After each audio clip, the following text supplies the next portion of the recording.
there's a whole lot of brothers who are Muslim in here and sisters, as well as Hebrew Israelites, because these are not you. For the first time, this is a story from when we were blessed to present to you all Reverend Phil Valentine. I had the pleasure and the blessing of traveling to the Gathering of the Masters in 2003. The night we left, Ken Bridges was assassinated. It was a very, very powerful, very, very moving day. When we got to Atlanta, it was a tornado hurricane. We drove through a hurricane in order to get into Atlanta. When we got there, we were greeted with, oh man, I mean, it was an energy undescribable, and it left a psychic imprint upon me. And ever since that point, I've been searching and studying and questing ways to create a forum similar to the Gathering of the Masters. We were able to meet so many dynamic personalities, and Brother Phil was one of those brothers that greeted us and really gave a strong presentation. And ever since then, I've been buying the tapes, studying the lectures, and it's really changed my perception on much of the reality as we agree that it is. So I'm very blessed to greet and to introduce to you Reverend Phil Valentine.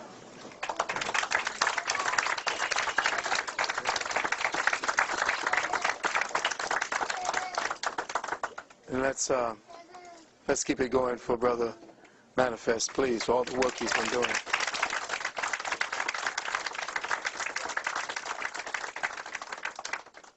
First, I'd like to give praises and honor to the Creator, to ancestors upon whose shoulders I stand on, to all the brothers and sisters in here who heard the call and made the visit.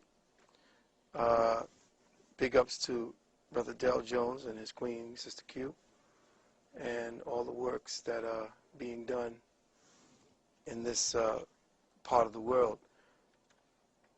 Dovetailing from what the last brother was speaking about, it's right in synchronicity with the fact that I'm going to be speaking about the so-called theory, or at least an aspect of Darwinian nonsense.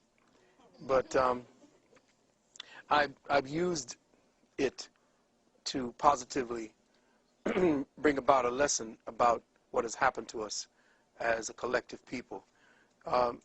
I am a collection of different first world peoples, from my Fulani basis to my Olmec Mayan roots, to my Spanish Moorish roots. I'm like a mutt of different energies and genetic signatures, which gives me a unique perspective on a lot of things. And I have had to battle my way through all of them. I can float through different areas of activity and not be as conspicuous. So it has allowed me, or afforded me, access to libraries and places that heretofore brothers and sisters who, if you look at my family, everybody looks African, and I'm sitting on the side here as part of the family, and it's like, okay, who are you?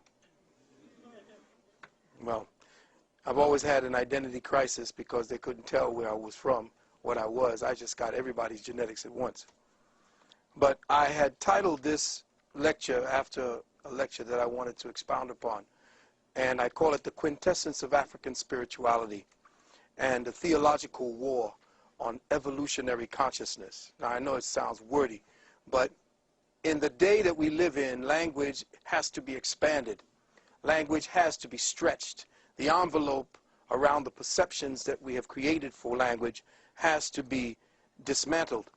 So it sounds wordy what I'm saying, but when studied carefully, what I'm about to read to you is my heart. I don't usually just speak, because I could do that for hours. What I do is I put down a lesson plan and I read it to you. And then in the tapes, you see and hear and can rewind but it is on track. So I wanted to talk about the theological war on our evolutionary consciousness, because all consciousness, quote unquote, evolves. All things ascend from one state to the next. If there's anything that's consistent, it's change. And the problem is we as a people have not been allowed to change in accordance with cosmic dictates. As the cosmic moves forward, as we move to different areas of our solar system, as we move to a different area of our galaxy, as we move into a whole new neighborhood in our own universe, we are still locked down in one formalized, protracted form of thinking. And we are not in step with the universe at all. And that has caused us our problem. So I want to start off by saying something that was written over the temple thresholds of our great Kemetic sanctuaries of learning. And these words were written, Sia ekes, sia ek patu neteru, which means know thyself, O man, and you know the heavens and the gods.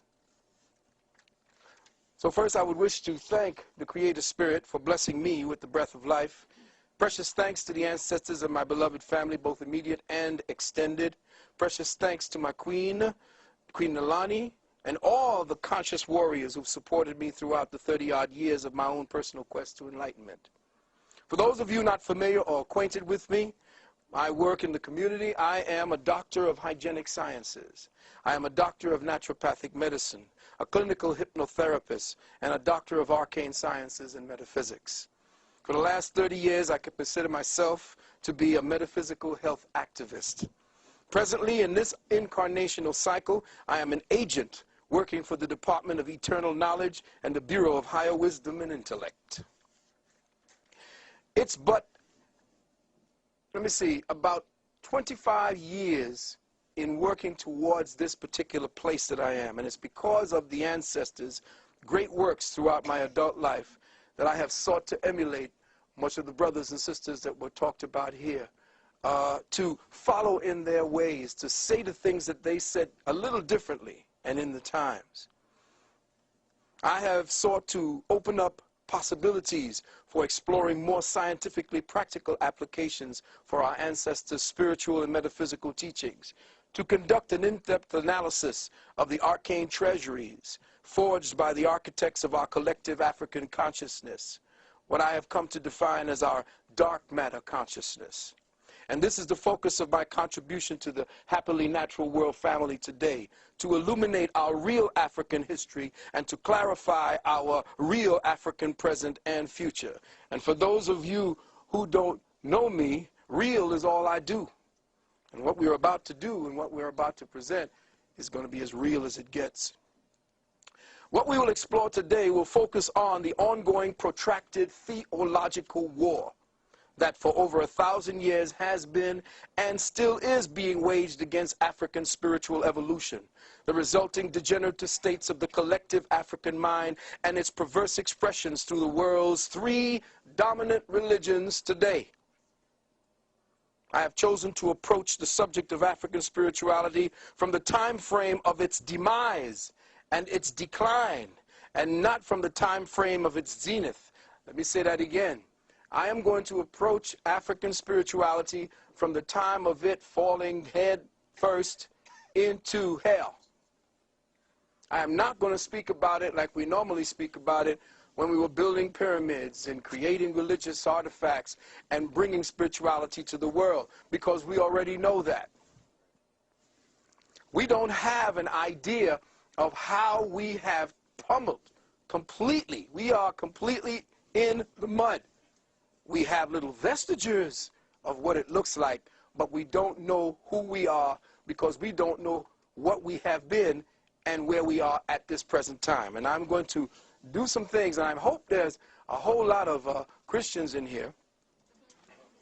I hope there's a whole lot of brothers who are Muslim in here and sisters, as well as Hebrew Israelites, because these are not you. It's like, does this work?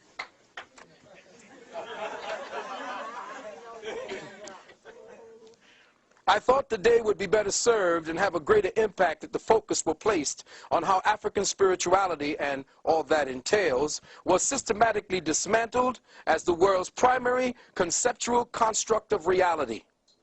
How it was attacked, the methodologies and strategies, how the surviving remnants were convoluted into the dogma of today's three major religions, mutilated and suppressed, and the psychological consequences its destruction has had on African peoples, in fact, all other indigenous peoples of the world today. Beloved, for the sake of clarity, I'd like it to be known that I am speaking about African spirituality in a purely abstract context, the qualifying word African simply being used as a marker to define an instance in the flow of human evolutionary consciousness. I'm speaking of African spirituality as a globally recognized exercise of the higher perceptual faculties in humanity, even before the continent we now call Africa became known as Africa, Al-Kibulan, Abyssinia.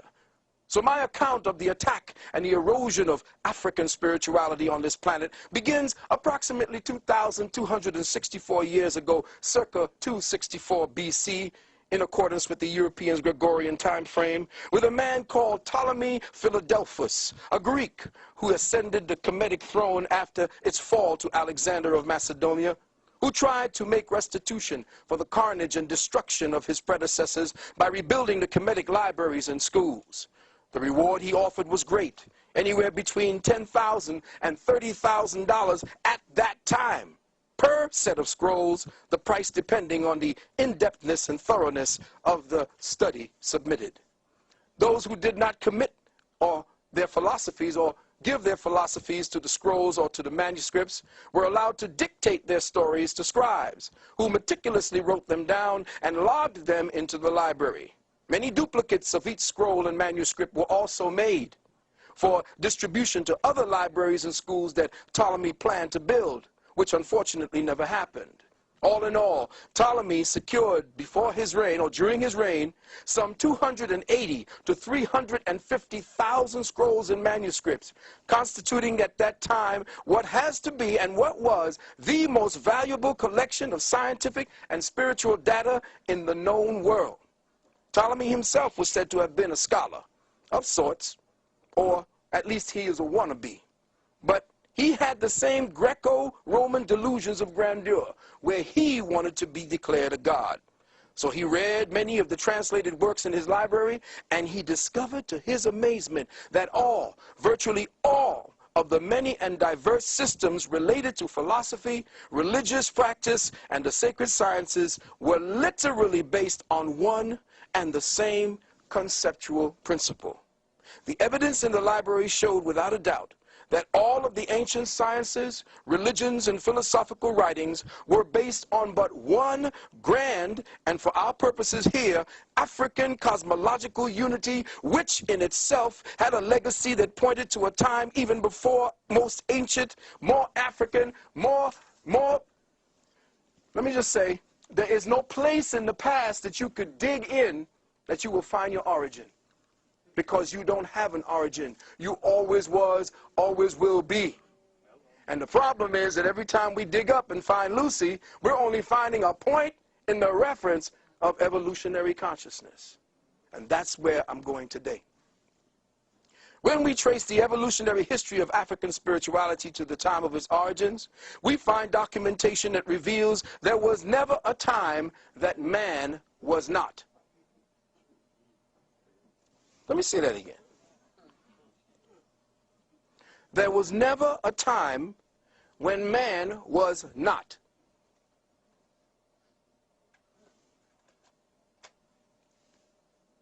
That long before there was an Africa, an Al-Kibulan, in a time when the continental masses of earth were once joined into one great land mass, called in several ancient texts Pangaea and Mu, ancient stone tablets, scrolls, and manuscripts hidden within the underground vaults of the Vatican and in the vaults of major European and Arab-controlled museums say that the earth was once inhabited but by one people, us, from one source, Sirius Mu, whose remnants can be found in the floors of the Atlantic Ocean, under the ice of the Antarctic and the North Pole, in the waters off Cuba, in the waters off the Gulf of Mexico, and in central China, as well as off the coasts of Japan.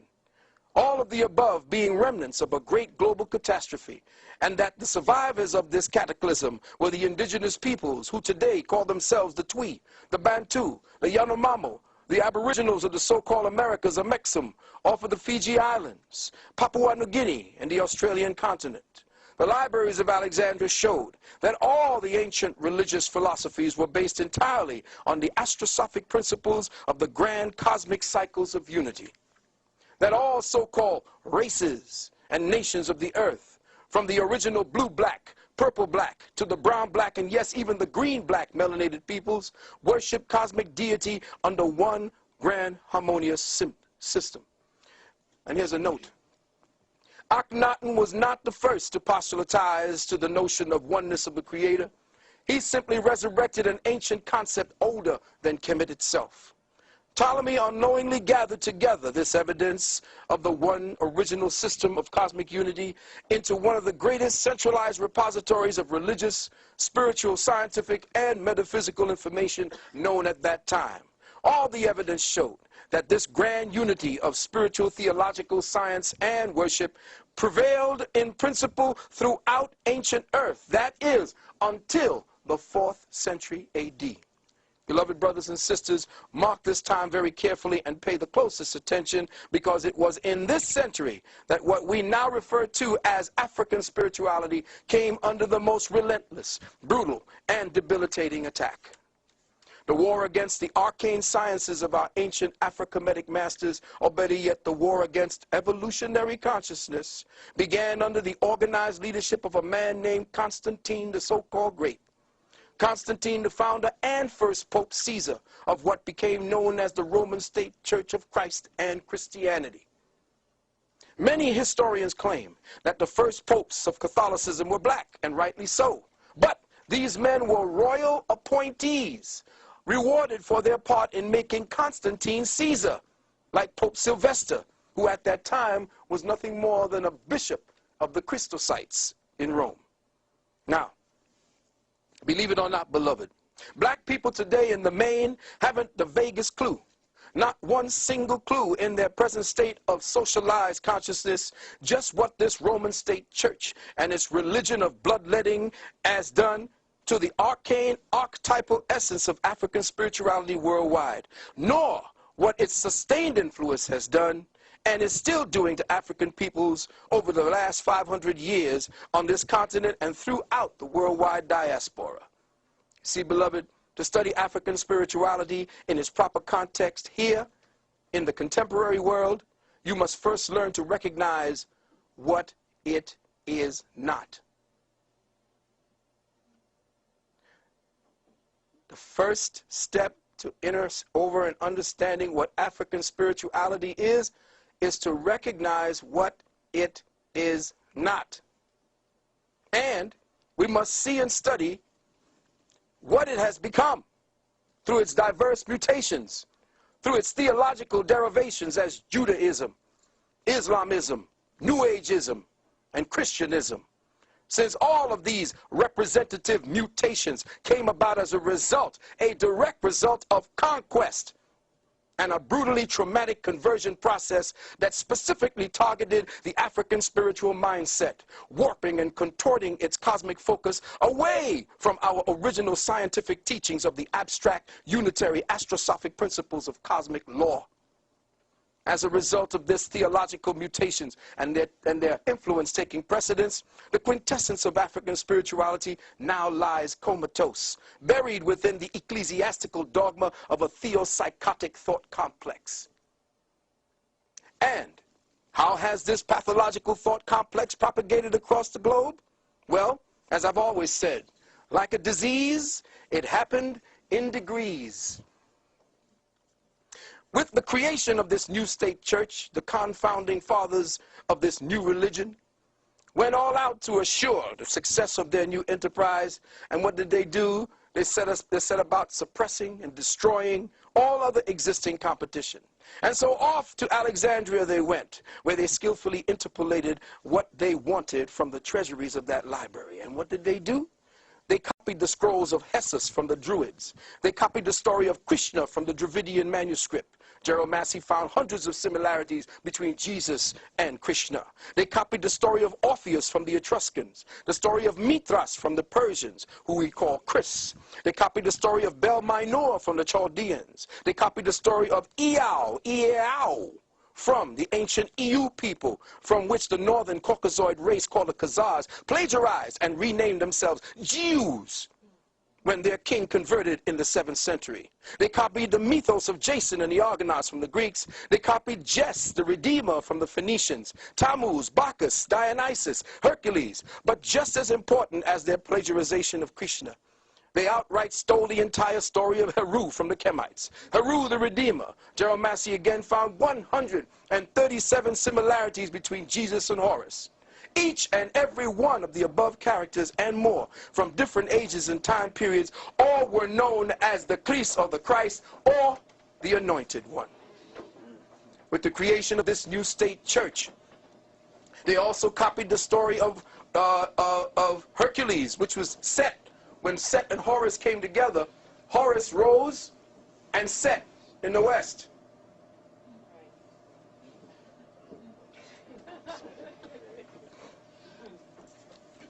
Yes, my beloved Christian brothers and sisters, I'm talking to you now. They copied, interpolated, twisted, and outright distorted all of the ancient spiritual stories on record to use as the foundational premise of a special book they were preparing, their in-house manual, a book that was to become known in the Greek as the Helios Biblios, the Book of the Sun, more commonly known through its Protestant translator and editor, one Sir Francis Bacon, a.k.a. William Shakespeare, Edward de Vere, as the King James Version of your daily Bible, or your Holy Bible, or your Holy Babble. Now, to make their distortions of the African spiritual sciences less conspicuous and less recognizable to the more diligent inquiring minds, they made the Bible into an ingeniously well-crafted work of, listen carefully, fables factualized, allegories literalized, symbols personalized, drama historicized, and cosmic forces anthropomorphized. Let me say that again. This is all your Bible is. Fables factualized, allegories literalized, symbols personalized, drama historicized, and cosmic forces anthropomorphized. With skillful hands, the Roman scribes perpetuated monumental changes for the purpose of destroying any connection of the origins of their works and the origins of their saviors to the myths, allegories, fables, and symbols of our ancestors' spiritual sciences. Now listen carefully. Some of the most conspicuous changes made to the ancient tenets of African spirituality through the principles of unitary law were: the S-U-N of the universe became the only begotten S-O-N of God.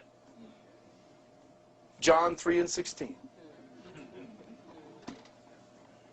The 12 celestial gates, or metaphysically speaking, the cosmic grid of Earth's third density space-time consciousness zone, called the 12 signs of the zodiac, became the 12 apostles of their gospel Jesus. Don't hurt nobody. 3.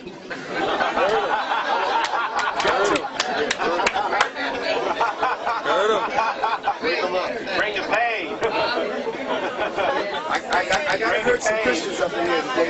I'm sorry. Bring the pain. Sometimes the truth cuts, you know, but it takes a little time to bleed. You may go home and all of a sudden you're starting to bleed. And what happened? 3. The Afro-Kemetic and Dravidian principles of the redemption of man through the reincarnational cycles were ordered removed from the spiritual literature of the Bible. No longer would redemption through cycles of physical rebirth, where the soul undertook its own personal, deliberate, biospiritual effort to transcend, where the human mind would use its focus, intent, and attention to alchemically transmute the cellular molecular genetics of the atomic temple through the disciplined retention of the man's sperm seed and the disciplined retention or stopping of the monthly loss of vital blood essences and eggs by the woman. No longer would this eternal science of the ancient masters constitute the higher paths to personal redemption. No, no longer. Instead, redemption, according to the Roman State Church, became a vicarious and literal blood sacrifice, a blood-bathing, blood-drinking, blood-washing process where any criminal, be he murderer, child molester, lawyer, or political despot, could be cleansed of all their evil and sin and achieve unilateral forgiveness and absolution. The one condition for this ticket to paradise being that they only have to be washed in the blood, accept and believe in a personal Savior who was brutally murdered and then physically resurrected to save all our asses. All of this on your behalf. Mark 6 and 16, Revelation 1 and 5. Now forgive me for interjecting at this point, my beloved brothers and sisters, but if you were to look carefully and examine the underlying logic, listen carefully, the subtextual mindset behind a belief and doctrine, you just have to ask yourself logically, is it any wonder why black Afro-Americans, Negroes, niggers, the majority of which are Christians, in fact, all black descendants of the captivity, haven't yet received 1 red cent in reparation? It's simple. Let's connect the dots and see why. By black people, Negroes, accepting the doctrine of vicarious atonement. Vicarious atonement means somebody else save your ass. Just worship and believe, and you will see the kingdom. Because God, Jesus, got your back. By accepting the doctrine of vicarious atonement and accepting this belief structure as your own, you have not only denied the very existence of your ancient ancestors and your true, our story, history, you have in effect forgiven your oppressor of his debt to you. For by his acceptance of this personal Savior, the oppressor's sins against you are forgiven. And since now you believe as he does, you and Jesus have forgiven him, and therefore he don't owe you a damn thing. Now, I want you to check the science. Jesus done forgiven the white boy. You being a Christian, you forgave his ass. And now you're going to ask him, look, I forgave you, but look, you know. He said, no, you're going to get your reward afterward.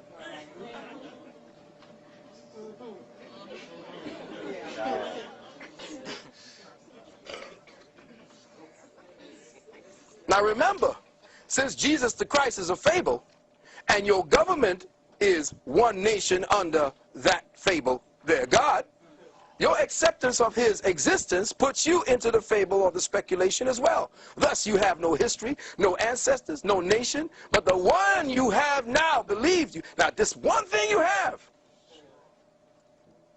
the one you now have, the one he gave to you through your acceptance of the fabled Lord Jesus Christ. Once you say, I am washed in the blood, that's the blood of your ancestors. This is what the metaphysical underground calls being caught up in the matrix.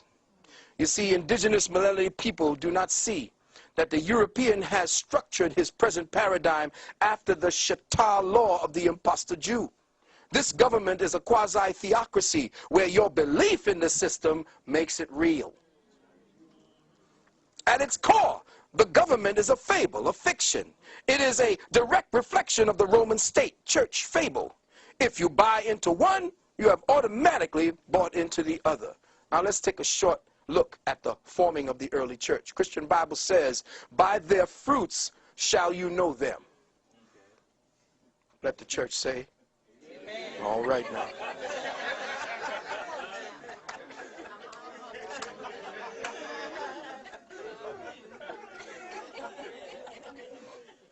All forms of Christianity practiced around the world stem from but one root. Let me say that again.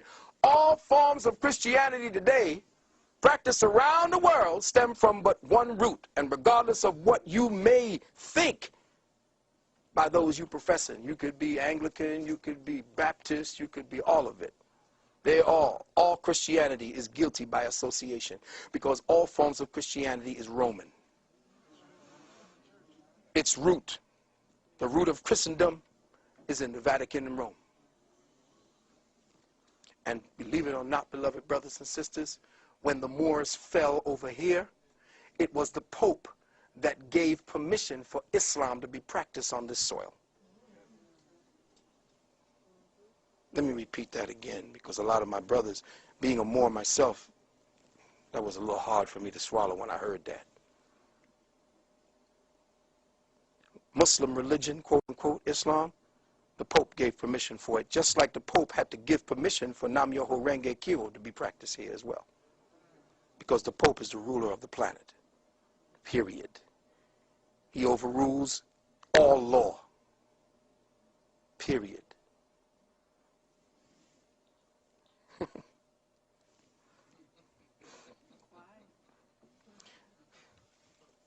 Read the history of the Roman State Church from its beginning, and you will have the most profound understanding of the entire world's affairs today. You need to see a movie called Kingdom of Heaven. Incredible movie. And that's how it's been going, back and forth. Two factions of two bastard, aborted fetuses of ancient Kemetic law fighting back and forth before one another, saying that they got the true God. Killing one another. So now let's examine some of the evidence given by those who lived around the time of Christianity's beginning in Europe. Let's go back to the scrolls and see what the people who were there at that time had to say about the origins of Christianity. Remember, beloved, all persecution by the Church of Rome written on the pages of ecclesiastical history began with Constantine and extends to the present day. In fact, the Christian emperor was the first to forbid free thought. And Christian priests were the first.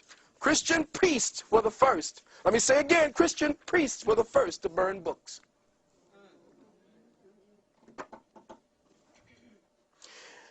In a group of writings called the Hibbert Lectures, and you can go back, I'm going to give you the proof.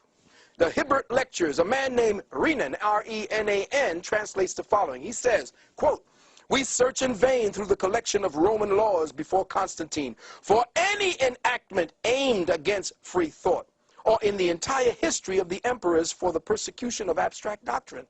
Not a single savant was disturbed. Men whom the Middle Ages would have burned, such as Galen, Lucian, Plotinus, all lived in peace, protected by Roman law." In other words, before Constantine came, free thought, which was one of the thinking processes handed down, or the way to think handed down from your ancient African ancestors, was the order of the day. T.W. Dewan, you need to get his book called Bible Myths. This is page 434. Quote, "It was a common practice," listen Christians, "it was a common practice among the early Christian fathers and saints to lie and deceive if their lies and deceit helped the cause of their church," end quote. Lactantius, the eminent Christian author of his time, wrote, and I quote, "Among those who seek power and gain from their religion, there will never be wanting the inclination to forge and lie from it by the church." From Count Volney, Ruin of Empire, Dr. John Henry Clark talked about that book. Page 177. It says, "We see an account." Now check it out. This guy's name in Count Volney's Ruins of Empire, a man named Nazianzus, N-A-Z-I, take that one in, A-N-Z-U-S, writing in the Scholar of Rome, he says, quote, "A little jargon is all that is necessary to impose on the people." Listen carefully. A little jargon is all that is necessary to impose on the people. The less they comprehend, the more they admire. Let me say that again. The less they comprehend, 50 Cent, the more they admire.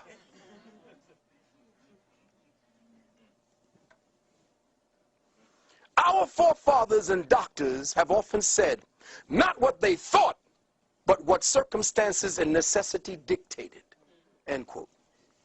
In Gibbon's Rome, Volume 2, pages 79 and 80, Gibbon writes of Eusebius, Bishop of Caesarea, one of the architects of the Nicene fraud that became Christianity. Quote, the gravest of the ecclesiastical historians, Eusebius himself, indirectly confesses that he has related only what might be redounded to the glory of the church, and that he would suppress all that would tend to disgrace that religion.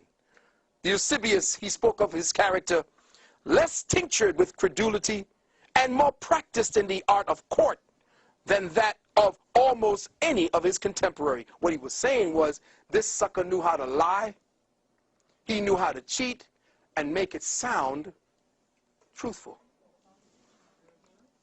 Johann Lorenz von Mosheim, in his book Church History, Johann Lorenz von Mosheim, in his book Church History, Volume 1, page 198, said, quote, it was held by the church that it was not only lawful, but praiseworthy to deceive, and even to use the expedient of a lie in order to advance the cause of truth and piety.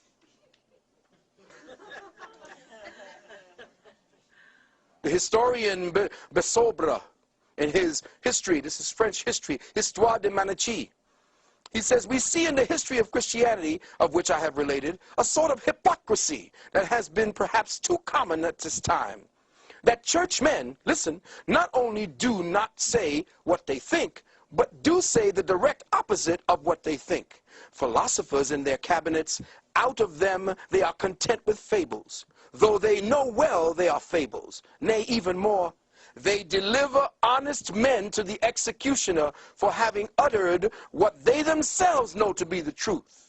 How many pagans and atheists have tortured and burned holy men under the pretext of heresy? Every day do hypocrites consecrate and make people adore the host or communion, though they are well aware and convinced as I am that it ain't nothing more than a piece of bread. End quote. The theologian Reeves, in the Apologies to the Father, in a book called the Stigmata, or the Syntagmia, says, quote, it was a Catholic opinion among the philosophers that pious frauds, let me say it again, pious frauds were good things, and that the people ought to be imposed upon in matters of religion. Again, from the Syntagmia, quote, he purposely wrote these in Latin, that it might serve for the instruction of the clergy only, and not come to the knowledge of the laity or the people, because too much light is hurtful for weak eyes.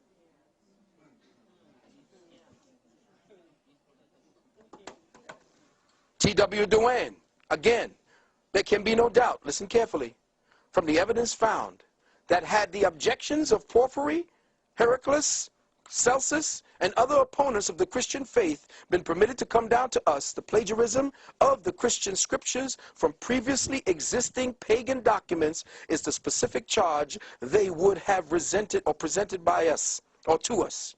These works were ordered burned by the Christian emperors. And now, beloved, in the final stages of my contribution to this theme, I would like to offer the following. And I'm a little reticent about having to use the following example as a qualifier for what I have presented, but in this case, necessity overrules prudence. In his book, Origin of Species, Charles Darwin spoke about a man who took care of a large flock of birds, namely pigeons. Now listen carefully. I want you to listen very carefully. I want you to just put aside, well, you can't help that, because if you're really listening to me, you're not thinking. You know that? Do you know how you can stop your thinking? By learning. Learning stops thinking. Let me say that again. Everybody want to go into all kind of meditations? You don't need to go into Om and all that old nonsense. Just start learning. Because right now you ain't thinking. Think about that.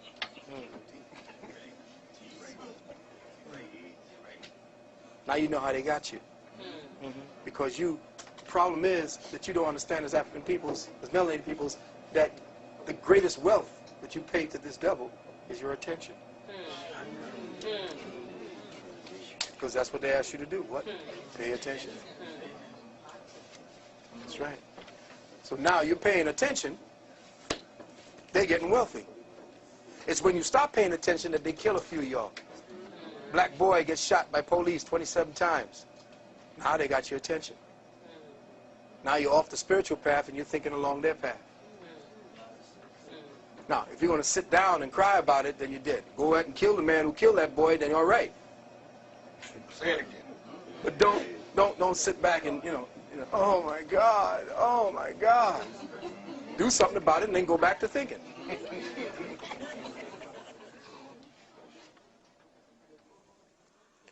In his book, Origin of Species, listen carefully now, Charles Darwin spoke about a man who took care of a large flock of birds. They were pigeons.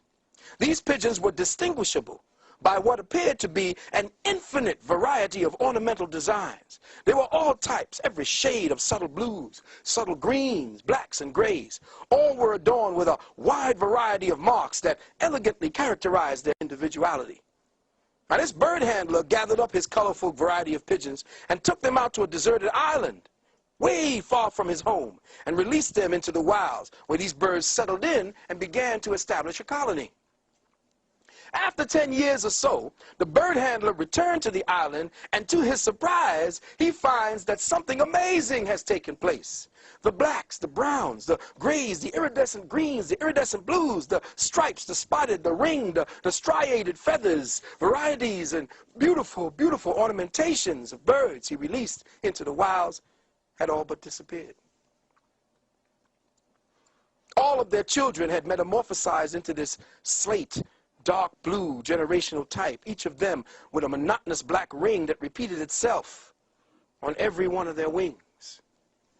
All of the beautiful variety of iridescent colors, patterns, and designs in their feathers and characteristics completely disappeared. Now, in staying consistent with this theme, Darwin also made mention of the characteristics of the cultured rose and the cultivated strawberry. How, when left unattended, they shrank back and degenerated and reverted back to an appealing shrub and vines and weeds. This devolutionary process he called the principle of reversion to type. Now, beloved, let's touch upon that theme.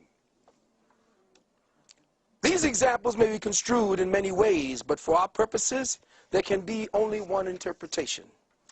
The feather characteristics of the nurtured, cultivated, cultural birds are symbolic of the culture-centric expressions of African spirituality that were perfected within the confines of a self-actualized, self-cultivated, self-contained, self-enriching, self-evolving, self-correcting, self-healing, self-perpetuating, self-preserving, self-regulating, self-supporting, self-sufficient, self-sustaining paradigm dynamic of consciousness, where the vast variety of feathers for Ma'at represented the vast variety of creative achievements attained by African civilizations, as with other indigenous peoples around the globe.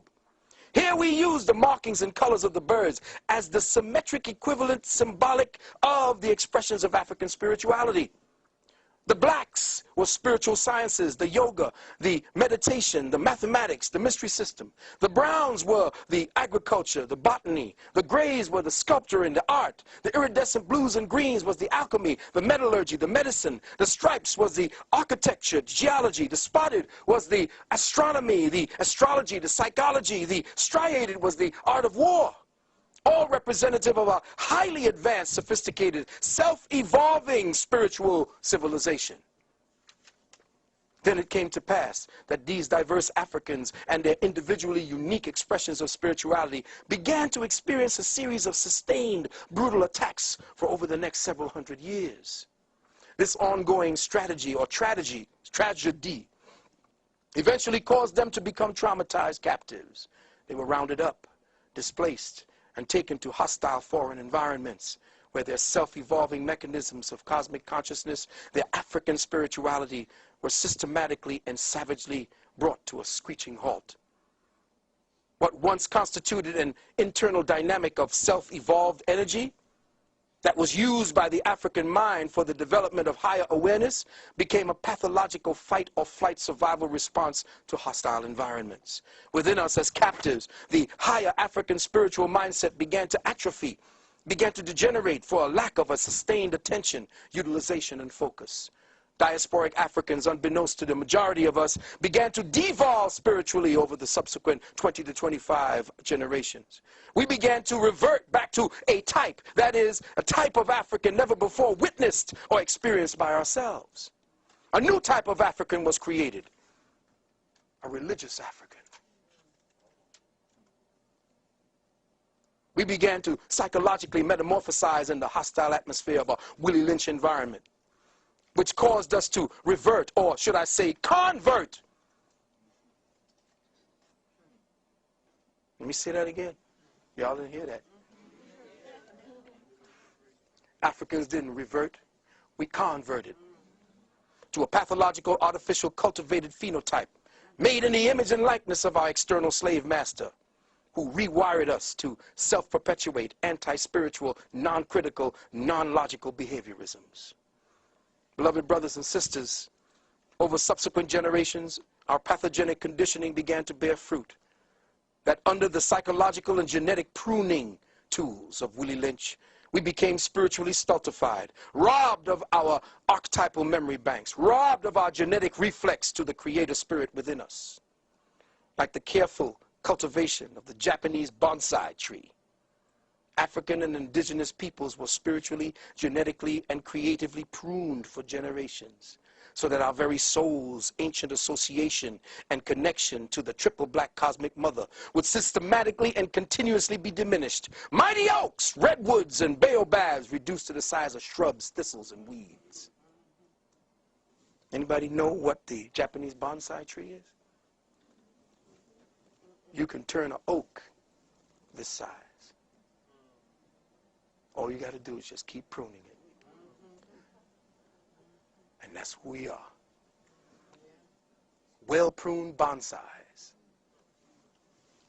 And to seal the bargain, to shut the door forever, the slave master pruner taught and conditioned the traumatized African mind to supplant his natural, abstract, metaphysically reflexive, inquiring mind with that of the non-critical, non-questioning, non-analytical functionism of the religiously indoctrinated mind.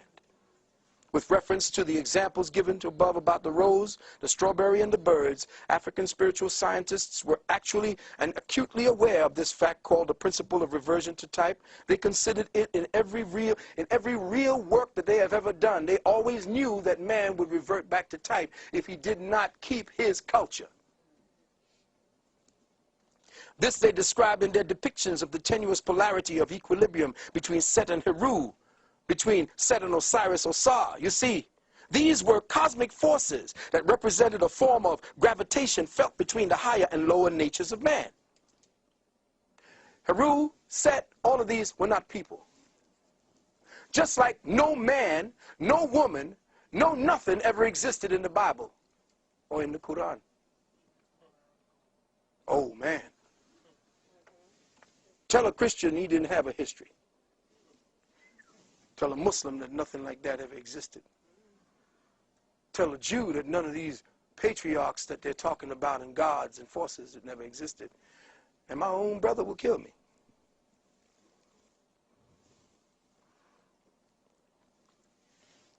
Our ancestors saw this tendency towards chaos, atrophy, disequilibrium, and degeneration as a deeply rooted active principle that they had to resist, because an overindulgence in their lower natures kept them trapped within continuous cycles of regeneration and reincarnation. All that said, when looking at ourselves today, how do we describe what we see? How do we describe and define this new paradigm mutation of the archetypal African spirit? Who is this pathogenic devolution of African spirituality? Who is this doppelganger, this schizophrenic twin, now identified as a Negro, an ex-slave, a nigger, a black, an African-American, an Afro-American, a minority, underprivileged, undereducated, underclass, Muslim, Hebrew, Israelite, a Christian? All of the derogatory terminologies that we in our state of spiritual amnesia have come to claim as our own identities, terminologies, substituted for our rightful classifications as the dark matter father and mother of civilization, the cradle of civilization, astronomer, astrologer, scientist, doctor, alchemist. But you're a Christian now. You're no longer a mason, a sculptor, a scribe, a botanist, an agriculturist, a geologist, an architect, a psychologist, a warrior, a Kemite, Kushite, Ashanti, Dravidian, Olmec, Mayan, Moor, Twi, Bantu, Zulu, Yamakra, Yamasi, Creek, Seminole, Sumerian, Atlantean, Lemurian. You see, beloved brothers and sisters, today religious-minded Africans and indigenous peoples, both here and on the continent, have a genuine, deep-seated paranoid schizophrenia of actually being associated with the above descriptions of our ancestors. None of y'all want to say that you're African. None of y'all want to say that you're from there.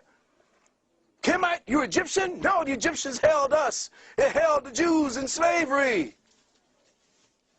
They even got black people in the Hebrew Israelites really believe the Egyptians did that. But if they look at their books, the Jews have always been in bondage because Jews, quote unquote, in the Bible never existed. The Jew is simply matter. Let me say that again. The Jew simply means matter. That which is bound up in matter. That which is bound up on the third density. So Jews always going to be in captivity. Because Jews represent the spirit bound in matter. That's it. No big to do. No great big story to go. No worry about parting the waves and all that bullshit. The Red Sea is your blood. The Israelites are your genetics. Most religious-minded black people have developed disassociative mentalities and get rabidly indignant if you dare to say that they are Africans 500 years removed. Negroes like Stanley Crouch,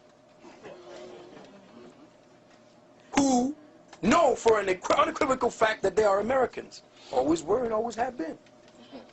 But this dissociative mindset is the result of the genetically implanted trauma-based hypnotic suggestions forced into our recently shocked and injured psyches by the doctrine of Willie Lynchism.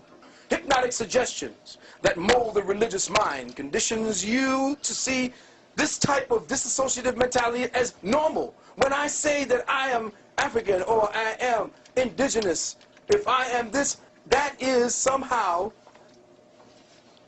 insanity.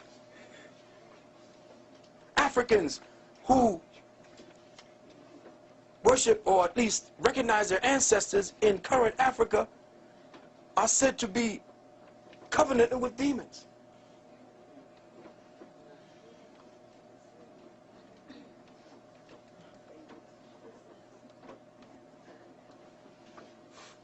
Any thought that entertains the fact that you are an orphan of African spirituality and consciousness is met with a discernible disturbance, a kind of queasiness deep in your chest and your bowels, doesn't it, Christian? Isn't that how you feel, Christian? You feel a kind of queasiness when I say you're African. You kind of start getting upset because the Jesus demon starts working you. This is the artificially created, fragmented psyche kicking in. The altered state artificially created by trauma and the combination of hypnotic suggestion. So when I say to your religious mind, that altered fragment of your traumatized African psyche, that no such person as the God-man Jesus ever existed, no apostles, no Moses, no Paul, no John the Baptist, no Adam, no Eve, no Noah, no Mary, no Joseph, no Isaiah, no John the Revelator ever walked amongst your true historical ancestors in the flesh, immediately your learned, hypnotic-induced defense mechanisms kick in and forces a complete shutdown of all critical thought and thinking, causing a complete theocratic blame lock. Ooh. Yes. My beloved brothers and sisters, in closing, I'd like to bring 2 points. One, African peoples, in fact, all indigenous peoples, were once guided by a cosmic spirituality cultivated from an external relationship with Nature Mother and an internal relationship with Father Spirit. We mined and cultivated from within ourselves the most beautiful, wondrous, and exquisite treasures from the realms of dark matter consciousness. that still stand as eternal testaments, unmatched on the soils of North America and South America, Africa, China, Europe, in the depths of the Atlantic and the Pacific, under the ice caps of Antarctica and the North Pole, and yes, even in the semi-desolate plains of the planet Mars, and on to the moons of Europa and Titan. These monuments, carvings, and papyri persist as eternal declarations of the quintessential creative African spirit. But brothers and sisters, what in the Creator's name have you erected since? What have we created? What testament to cosmic intelligence and our spirituality have we recently etched in stone or ascribed unto papyrus?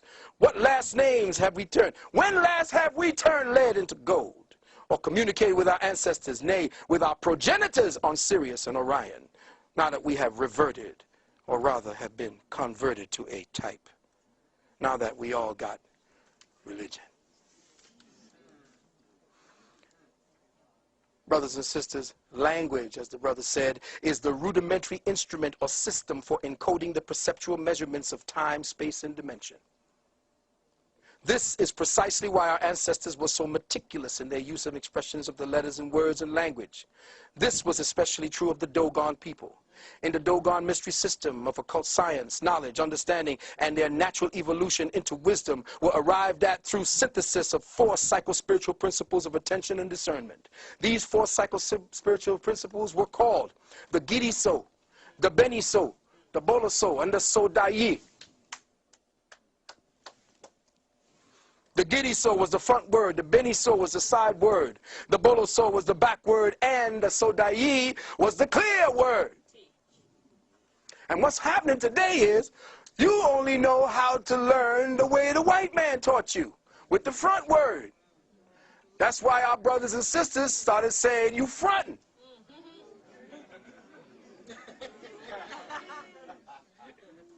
Because your people used to say, listen to what they said, see the front word, and then look at it from the side, and then look at it from the back, and say, you full of shit. Because all of what you have said don't jive. It ain't 360. That's why they took your tongue, like the brother said. Because it was not the clear word. After the 3 sides were seen, then it was clarity. And there is no clarity in this language. That's why I have to use all kinds of weird, different kinds of interpolated, patched together words to get you to enter and understand what it is I'm talking about. Who is this crazy motherfucker talking this nonsense? If you go back on the tape and listen to the tape, it's like, what the hell did he say again? Rewind that.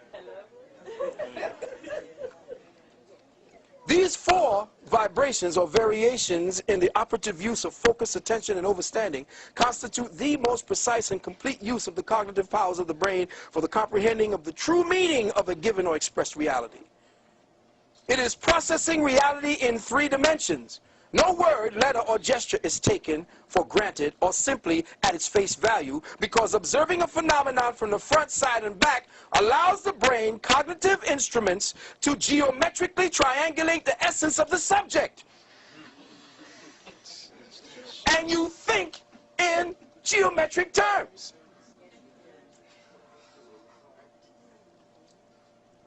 So you get a depth of word beyond the observed and into the intuitive.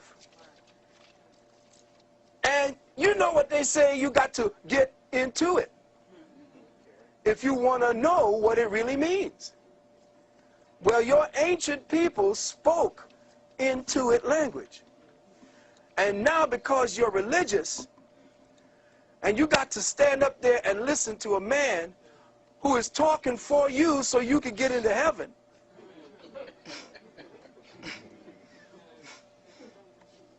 Now that's some deep shit. You gotta think about that. That's right. You have to have a small amount of insanity, and you have to really be thinking about giving up everything to really pass over and sit there and really listen to a man spouting words about a man you ain't never met, first and foremost, that is white and blue-eyed and sitting up there in front of you, him saying to you that this devil is going to take you in there. You know what? I'm going to tell you all something. May I? I'm going to try to slip past here. And I'm going to say something that scared the hell out of a few people when I said it the last time. Your first redeemer, if you want to stay within that pantheon, was Lucifer.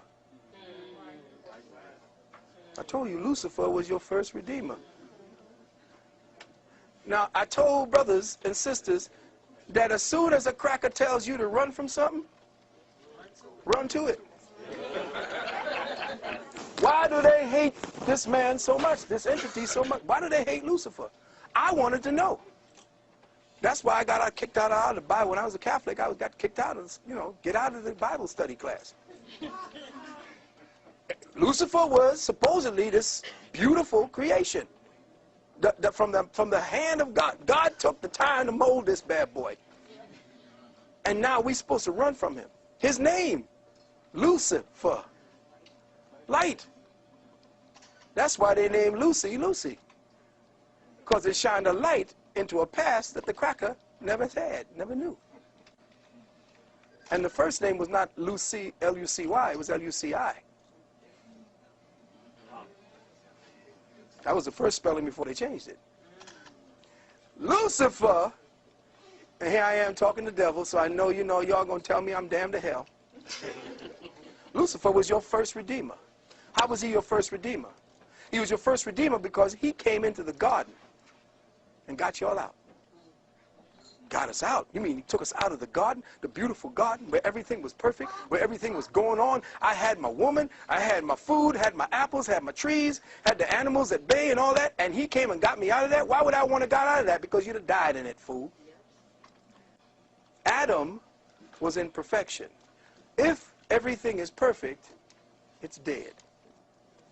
It's in stasis. There is no movement.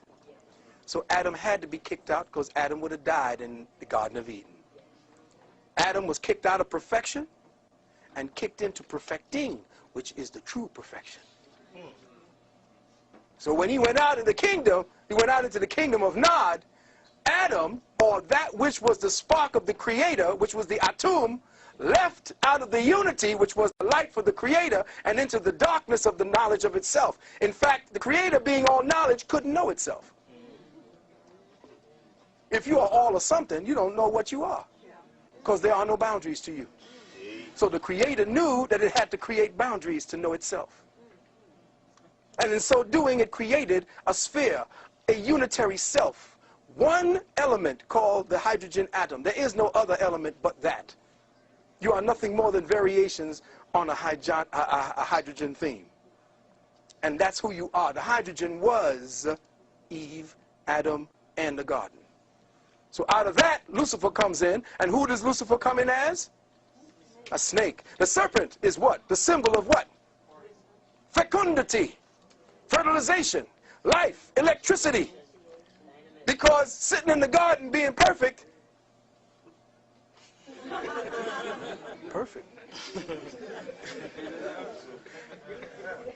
What do I do? Ain't nothing to do when you're perfect, man. It's boring as hell up in there, man. So perfection was death. Perfection equals death. When cancer perfects itself, you die, it dies. So perfection equals death. There is no perfection in anything, even in the Creator. That's why we exist. Whoa, that just takes it all apart now. Oh, hell. What does heaven look like if there's no perfection in the Creator?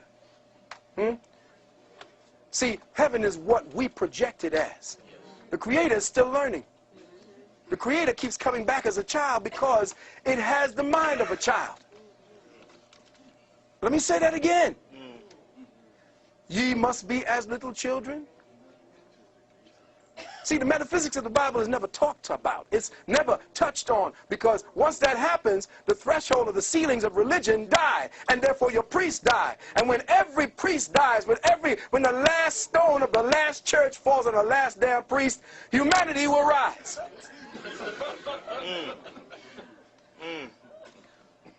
So until we understand that perfection equals death, And that we as African peoples fell to this plane in order to perfect God. Now you know you got a job. Before you thought you was unemployed. But you got a job. J-O-B, Job. Job is one of the most powerful books in the Bible. Why? Because it talks about the air sign. The air sign is Job. See, the Bible is broken down into 4 different elements: fire, air, water, and earth. And you could tell which one of the scribes were living in which age by what he called God.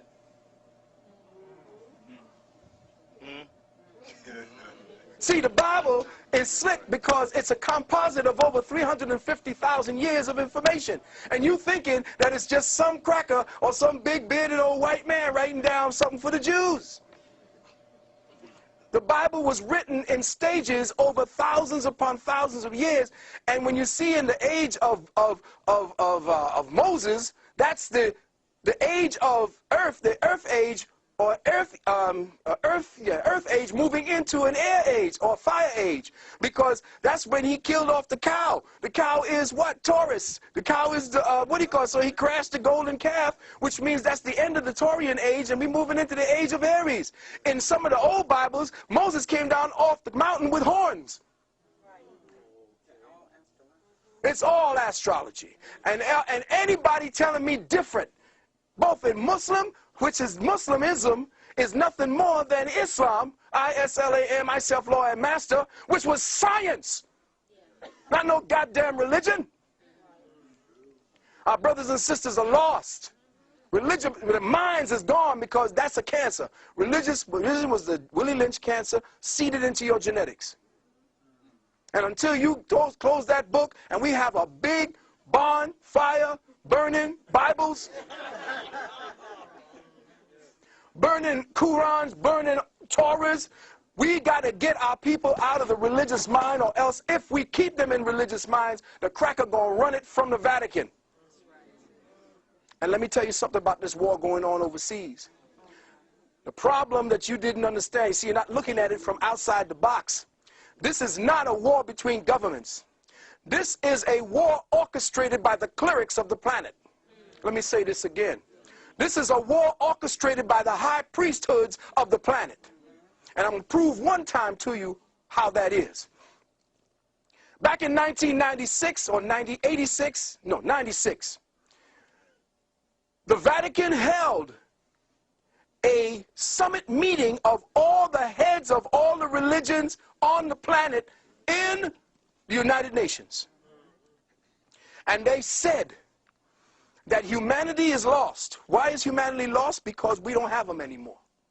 Why? Because humanity is becoming independent. Why? Because they are becoming smart. They got their own computers. They're thinking for themselves. They're breaking off. There is no more fear of God. Therefore, no more fear of us. What must we do? Well, we must create situations that bring that fear back to them. 9/11. When 9/11 came, amongst other mitigating circumstances, when 9/11 hit, more people ran back to the churches, the mosques, and the synagogues at that time than at any other time within the last 10 years. Matter of fact, so many people were dropping out of religion that they had to go do something. When Iraq, they finally conquered, Baghdad, who did they put in as the head of the first provisional governor? An imam. Now, if you're telling me that radical Islam is running the war on terror, how in the hell are you going to conquer Baghdad and put an imam in as the head? Not unless the war is a clerical war, orchestrated from the Vatican, from the high mosques, from the high synagogues. That's where your war is. More people have been killed based on the main religion than any other warfare on this planet. All of it orchestrated from the Black Pope. These last 60 to 100 years, 150 years, the Black Pope in Rome. Not the white Pope you see. There ain't a black man as the Pope. I'm talking about the Black Pope, the general of the Jesuits. His name is Hans Peter von Kulvenbach, a German Jew, who'd you just put into your popehood as the Count Nosferatu? What's his name? Another damn Nazi. Jew. You're watching Arnold Schwarzenegger. They're going to change the so-called Constitution, and you're going to be Sieg Heil with your boy. You're watching the Nazification of the planet, but being orchestrated by the clerics. Religion has kept you hypnotized, making you believe God is outside of yourself. That's the secret to this age. And let me just drop something else on you. The age of Aquarius. Everybody happy the age of Aquarius is here? Oh, that's interesting. Nobody is interested in the age of Aquarius, huh?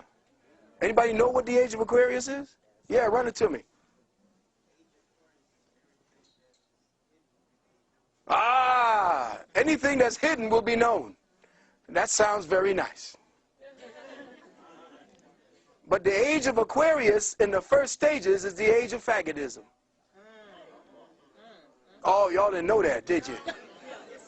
Oh, you see, y'all thinking, oh, this is the dawning of the...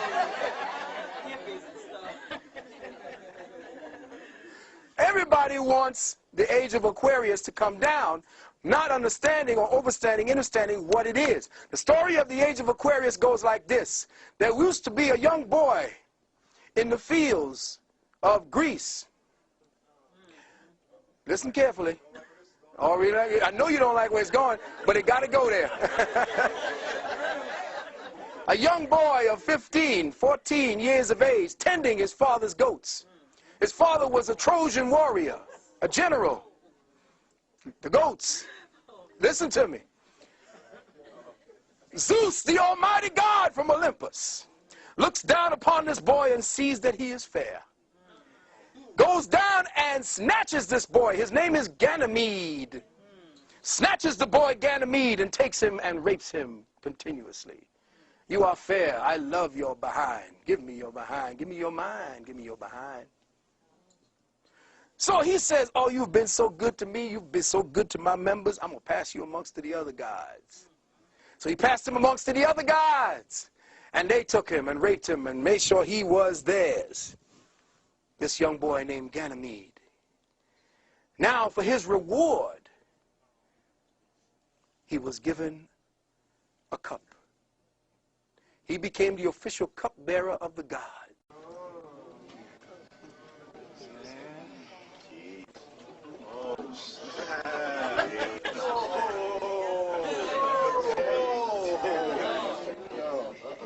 So, there are little things, this is just little things. I'm just scratching on the surface to try to get you all caught up. Now, I know I came from Christianity to consciousness lockdown. All of it now is an interplay. All of it is an interplay for your whole lockdown. As far as your health is concerned, as a doctor of naturopathic medicine, I am seeing the result of the genetic engineering coming at me every day. I know what it's like. That's why I do my best to use organic. I can't find it. Now here it is. You can tell the cracker is dealing some serious stuff with you. He's got you with tons of poison in your food, and you pay a little bit of price. But for prices with no poisons, no added shit, you pay more money. Something wrong with that there. That's why we got to grow our own food and why our land. Now, did you know that back in 2004, and here's the problem with us, we're not keeping up to snuff, and this is where I hold the brother Moors, the head Moors, the old schools, the old head Moors, who kept all this shit from us. Do you know in 2004, all the lands that we call the United States, because the United States is not a country, it's a corporation. And it's a corporation belonging to King George. And King George fought the Revolutionary War against us, not to fight us so we could keep the land, but to get us into his corporation. Because he was not only king of England at the time, he was king of France. The United States was his corporation. And your boy Benny Franklin and the rest of those bastards were all part of the aristocracy of England. Do you know that the art of war and Sun Tzu was one of your signers of the Declaration of Independence? I mean, and all that shit? Because they were there, they used that same tactics. Sun Tzu's art of war became the catechism of the Jesuits. You talking about my constitutional rights. Nigga, you wasn't there when they signed it. You can't ask for no rights from Constitution because you're part of the fiction. And if you're part of the fiction, then you're going down with the fiction. Unless you come out of the fiction and reclaim your name and take that straw man back from the jurisdiction of the state, you're going in with everybody else. The fiction is over. Now they got the people set in place. They got cells called the Mitzrayim right here on your soil. It's over 150,000 soldiers trained by the Mossad, cells of terror, waiting to wreak havoc on your soil. And they are all polished. They all cells waiting to attack. That's why they got to give you a serious crackdown at this point. It's got to be heavy at this point because you all are complacent, you're ripe, you're ready, you're juicy, you're fruity. You're too busy ready with your bling. They don't give a shit. They're coming after you now. If you don't know, you say about give up your gun for a hamburger or some shit. No, clean your gun. Quick question. Yeah, my question is, Phil, it's like, this is excellent. I'm enjoying it. What does the average person do who's working a job, who's living here? Do they leave the country? Do they start growing their food? Do they catch the mothership up? Do they go into their first eye and come out on the third eye? So in practical terms, you know, let's just say, for people in this room, do we form a bank and then, you know, buy half of an island somewhere? What do you recommend? Because most people, like you said, they're going to, if this does happen, they're going to be put in prison, they're going to die, they're going to starve. So what do you recommend? What do you see, based on history, what do you see the people who have been assaulted and insulted like us, what have they done to escape or to elevate out of this? Okay, that's a very good question. And I got to say, it ain't happening. It's all dead. And I'm going to say this. The only time people going to wake up is when shit hits the fan. No change, no revolution starts from the top down. The Revolutionary War was fought with 1/3 the population. The rest of them sat back and had picnics watching the shit from the field. War, as you see it, getting ready to come down on the people right now, unless the people become uncomfortable with their present condition, nothing's happening. Until they start feeling the pain, nothing's happening. It's when a spark takes up. As soon as all this shit is no longer relevant and the people are burning and going after not just their homes, but the crackers' homes, until you start seeing the police, all who are ready for your ass, been ready for the last 25 years. This is what brothers have been telling me who've been coming back from training out in the Midwest, in urban warfare, house-to-house shit, telling me they got some shit for our asses. Until the people say enough, nothing ain't getting done. And remember, if you're thinking about leaving to go someplace else, I say no matter where you go, there you are. It don't matter where you go, it's all over. Right? Everywhere you go, I went to London, it's there. These crackers are in there with their guns. Every place you got a system in place that matches the cracker's own mentality, he has it in lockdown. Like Deborah says, it's now becoming too much for us, for him to handle. He can't handle all these Negroes. There's too much of them, and he ain't reproducing. He's got cells now of artificial wombs where he's growing a whole nother generation of crackers. This is real. So for me to say to you, okay, drop everything, get rid of your job, get a weapon, go off into the mountains and get ready. Grow your own food, get a book on agriculture, don't worry about what you look like. Start thinking about 5 sofa ahead. Start picking up organic, therapeutic grade essential oils, because that's the way you're going to be able to deal with all of the diseases and sicknesses. There's one that I use called Thieves. This was a formula that they used to use when they were robbing the graves during the plagues. And when they caught up with the robbers, they were saying, well, how come you ain't sick? He said, well, we use these oils. I got those oils if you want to deal with them. These are some of the things you can only do to get prepared. But to tell a person, stop working, stop doing this, it's like trying to stop a truck, Mack truck, fully loaded, going downhill with no brakes. Brothers and sisters are too locked into their paradigm. The majority of us here would not just get together, let's get a pool, let's get some money together. But hell, money ain't going to be worth shit.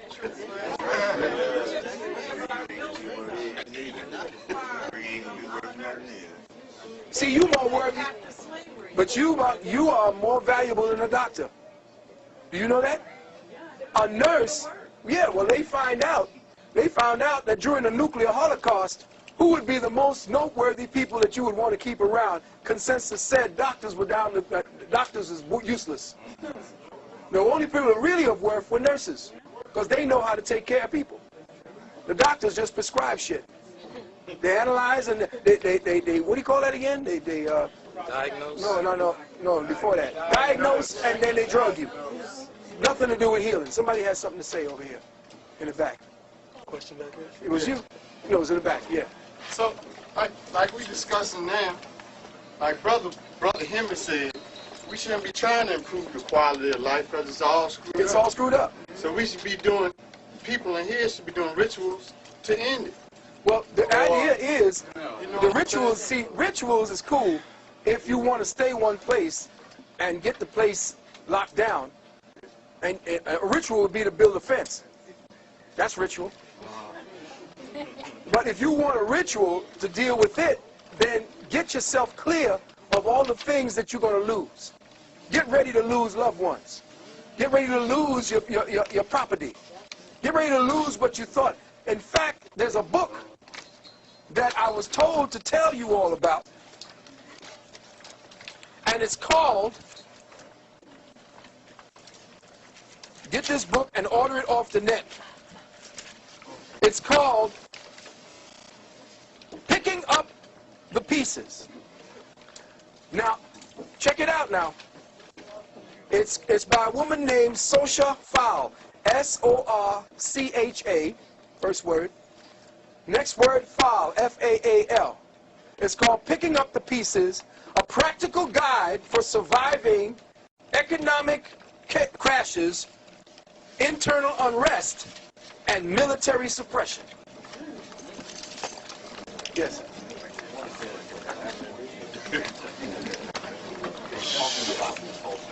Yeah.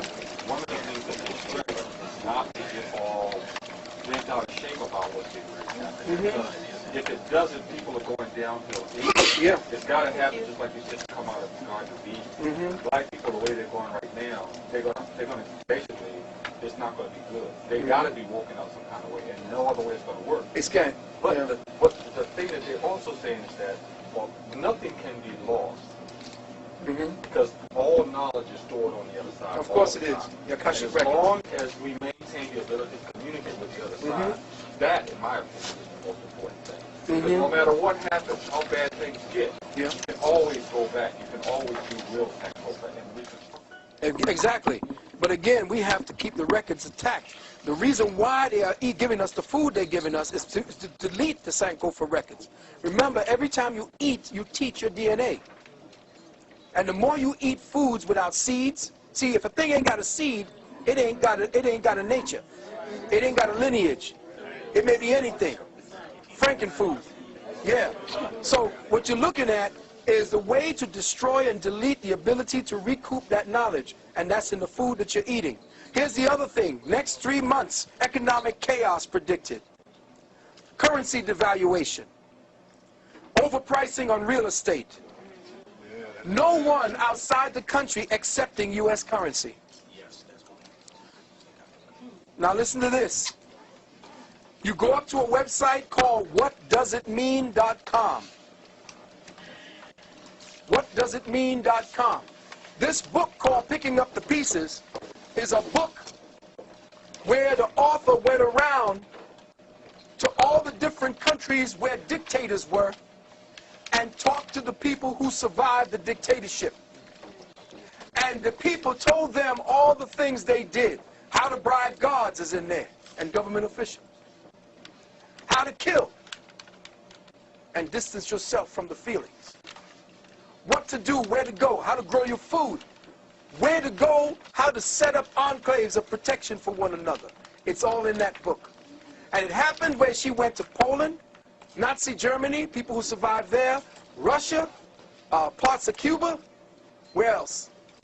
Over here in the United States. But all the people that had all the records of being under the very same regime you're about to come under. They wrote this book, and she said, hurry up and get it, because she don't know how long they're going to keep it on the line. So when we leave here today, based upon what we have now structured and found out, I'm giving you what I can to the brother who's sitting. I'm giving you what I can, a wake-up call. How we as ingenious Africans have always found out a way around things is that we first had to know what we were dealing with. Once we knew, then the ancestors who are there to always give us a way through. Always start beaming through. Yesterday the ancestors were there because the drums, I'm trying to write and get ready for today, and the pencil was there. I couldn't put it on the paper. I just had to stop and say, okay, take me. Do it. That's what we need. And like what brother was saying about the ritual, yes, but the ritual has to be proactive. It can't be just you sitting there lighting candles, burning, calling a couple of names. You got to seriously be dancing. You got to feel it. If you're making love, don't just be... Where the kids at? What you're doing is that you are using the sexual force, which is the force of the universe, the creative force, through the female. See, the female is the ground. She's the soil. And when you're making love to her brothers, sometimes you just blank out. And you go someplace else. And she's just a soft, nice feeling body, and you just in your own mind. That shit gotta stop. Sister, the two of you all got to sit down and face one another. You're all in love with one another, and you're really about that, because making love is about you making tomorrow, making real. The mind of the woman is a soil. Her mind is a computer mind. All right? It's a personal mind. Now, let me give you the science and the metaphysics. The female is me. The male is I. Let me say that again. The female is the personal me. The male is the impersonal I. That's why we don't really care what you be saying sometimes.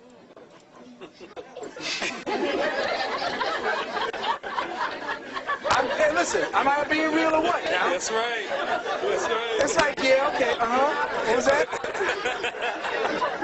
Okay, baby. Yeah. Okay, baby, yeah. Yeah, okay, I'll take care of it right away. The reason for that is if we are personal with you, we can't pay attention to the dangers outside. See, our minds have to be one way. We're wired to provide and protect. They hate us for that now, the feminists, those who wish they were men, the jealous ones, the rug munchers, all of them. Those are the ones who hate the masculine principle. They don't like the dynamic of the man. They hate it, and they have been putting out on the television and movies to destroy it. And the more a woman takes on that, she is now praised. The reason why the male must prevail in provider-protector instincts, which is what they're taking away from our school curriculum. They're turning the boys into little girls. They have to sit like little girls. They have to act like little girls. Boys ain't girls. From the time they're 6 months of age, they have testosterone flowing through their system, which is another reason why you can't be giving your boy children soy. That's why you're turning out all these faggots. And stop worrying about your boys. You know, let the boy cry first 6 years, and then give him to the father. And you fathers out there, it's time for you to start stepping up, because those are the warriors of tomorrow that's going to take your goddamn fat out the fire. And if you ain't training your son to be a killer and a warrior and a provider and a protector and a father, all of what's necessary for tomorrow, then you ain't no damn good, and they might as well cut your lineage right there. So the idea of what's getting ready to come down now is that between you and me, sister, making love ain't just about getting some nuts off anymore. Making love is one of the most powerful energies out there, but they got you doing it for all the wrong reasons, with all the wrong reasons in mind. And see, the thing is, crackers need the sex energy to keep the diversion away from the spiritual energy. You can make love spiritually. Now, the thing is, the personal me is what is the magnetic force that takes the impersonal I energy and manifests it through her mind. Now, you sit down with your queen, or whatever queen you have with you, because it don't matter right now. If there's a sister and a brother, and sisters, I'm up against the wall, but I know the whole manifested universe is polygamist. Let me say that again, sisters. The whole universe is polygamist. And the problem here in America is that you can listen on the other end of the phone to your good friend, who you call your sister, about her problems with a goddamn man beating on her, with her one child. You got a good man at home. A good man, and you love this sister. That's not African, that you can listen to her misery and crying and then hang up and then go back about your business, cuddling up with your man. If you know there's a woman out there with a child, especially a boy child, and she's suffering every day and she's your good friend, what happened to the times when you would take that woman in, sit down, and join her to your family so that that child could have a father, if he is a good man? Today we don't have that. The whole goddamn universe is polygamous. Our solar system is polygamist. The damn thing got 10 planets flying around it. One sun, 10 planets, serving all, giving his light and his seed to every one of them, warming them, nourishing them, giving them the light. And that was what Africa was about. And you forgot it. Now, let's get back to the point. When you make love to your woman, you sit down with her and you speak to her. And brothers, understand, overstand, and understand the years I have taken to study this beautiful system called female, woman. She fiends for words.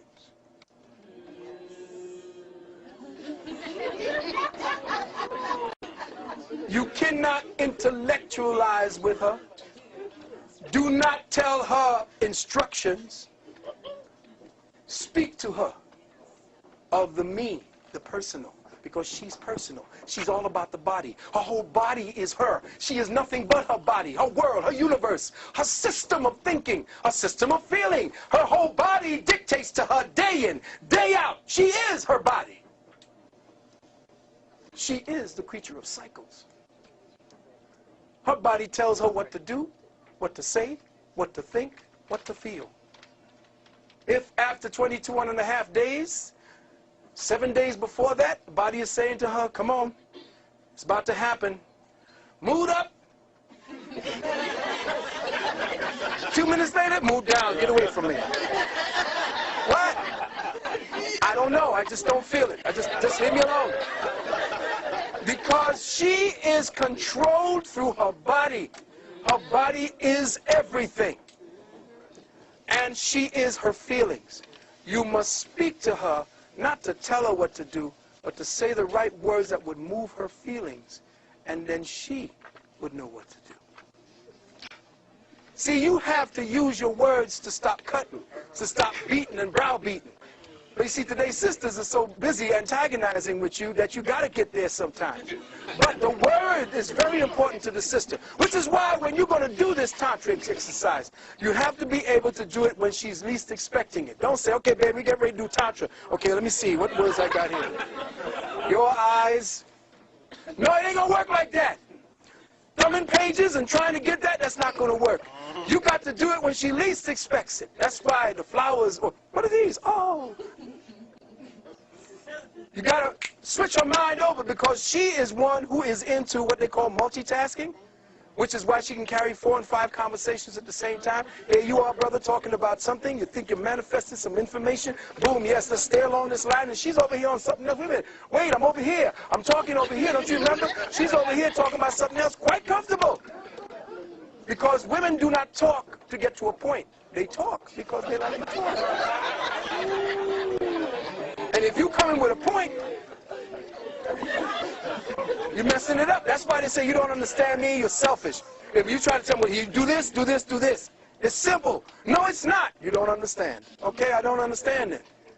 But understand when you're talking to her, you're speaking to a incredibly complex wiring manufactured for feelings. And so with your words, without least expecting it, your words must now come from a place in the heart. You can't, you got to come up with feelings at this point. Words got to be something that you just trip her up, something she doesn't expect. The unexpected is the way to the heart, brothers.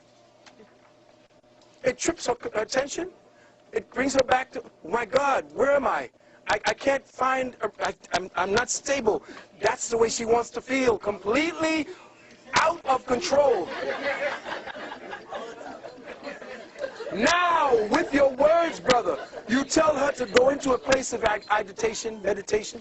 No, you're going into meditation versus agitation, me and I. And you speak to her and you talk to her of words. Now you tell her, these are the programs I want you to place in your mind while we are making love. Here's what you will hold. You will hold a vision and a picture of a place, a time, a circumstance, a word, something. And in that word, will you now invest all of the materials like you would invest in a child that is coming into being. And in that thought, which is now a child of the mind, remember, a thought is a child of the mind. You now enter her, but she must be in control.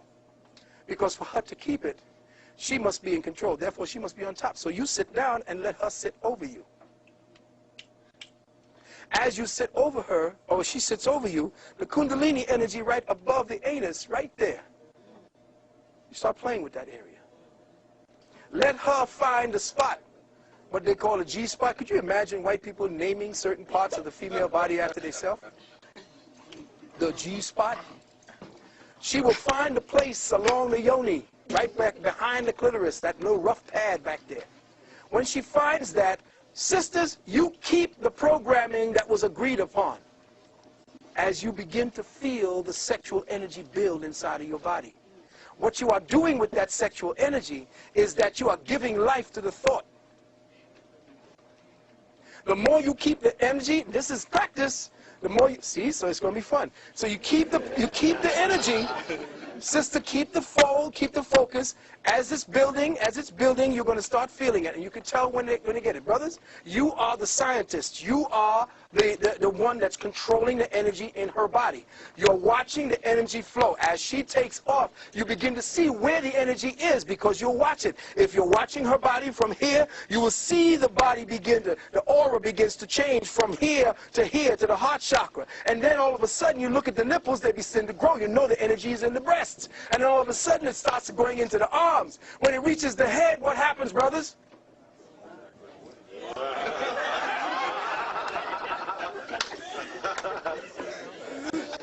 Some of them are so embarrassing.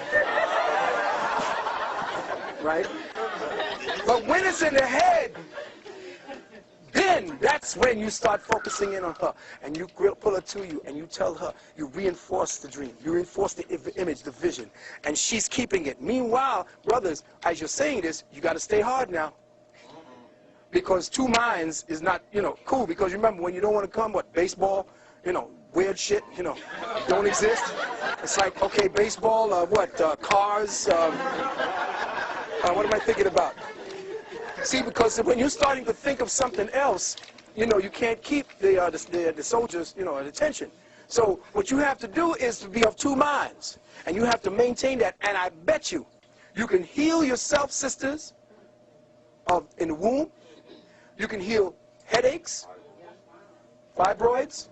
You can heal migraines. Yes, there are specific positions I can show you that gets rid of migraines, that gets rid of heartburns and gas and all kinds of sickness. You don't want the gas part, but you want to deal with the sickness and the heartburn right in that area. Lung problems, eye problems, strengthening the eyes. There are positions for that. But to envision, to get the vision in the mind of the female so that she becomes the soil to your vision as you begin to make love, then you are scientifically using that act as a way to change history, change your dynamic, change your whole body's energy. And you're not exhausting yourself, brother. Don't lose your seed. That's another way to stay strong. Hold it. In fact, as she is excited, she is flowing. Remember, she's a mount through the charitza, through that tantra, the hole at the top of the stalk, the jade stalk. You can breathe. There's certain disruptive breathing that will turn the outflowing energy into an in-pulling energy. And you could start sucking up her energy and her essences. And when you pull out, she's laid out. Sure. And every one of your muscles are pumping up. And you feel better than if you're exhausted. You come out of it not like, goddamn. You come out of it feeling refreshed. Your head is clear. All of your seeds are going back up. What? The River Jordan. See, you didn't know where the River Jordan was. It's right here in your spine. To the Sea of Galilee. Where John, or Ion, or the Ionic field, baptized Jesus, the Redeemer. See, you don't know that everything in the Bible is actually a takeoff of what you do every day when you draw breath. Every day when you draw breath. So what am I saying, brothers and sisters? I can go on forever. Yes, we got to do something. We're going to shut it down. We got to close it down. What I'm saying, we got 15 minutes. Yeah, we got 15 minutes, and then we're going to rearrange the room. Right. And provide a new energy for Sister Q. Okay, I'm sorry. That's right, I'm sorry. Okay, 15 minutes. We're closing it out now. We'll be doing consultations. I have 100 of my tape lists here. You could pass them around. I didn't bring any tapes. I have over 120 of them, so I couldn't carry them around. What I do have is a tape list of about 46 of the titles. And these 46 titles, you can look around and see which ones that you want out of them, and just give me a call. They go from anywhere between 3 and 11 hours of talking, so yeah, right. Okay, so what I'm going to do is, I didn't want to come off of the situation.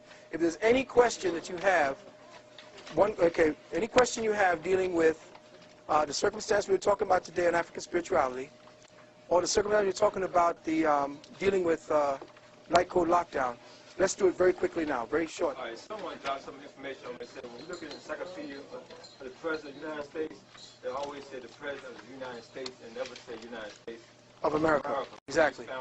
Well, the President of the United States is a CEO. He's just working for the international bankers. He's the meat puppet. They have their hands up George Bush's ass and somebody's moving it. He's like a Muppet.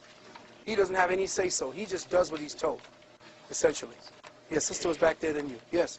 Could you speak on the relevance of understanding the cycles of time in the great year, and if the year 2012, what relevance it has? Beautiful. Just did a tape on that. I'll be doing that, the second part of it, I just did it in London. The great year is coming full circle at this time. The actual date for the time when we get ready to enter into the void. And I didn't get a chance to talk to you about the void.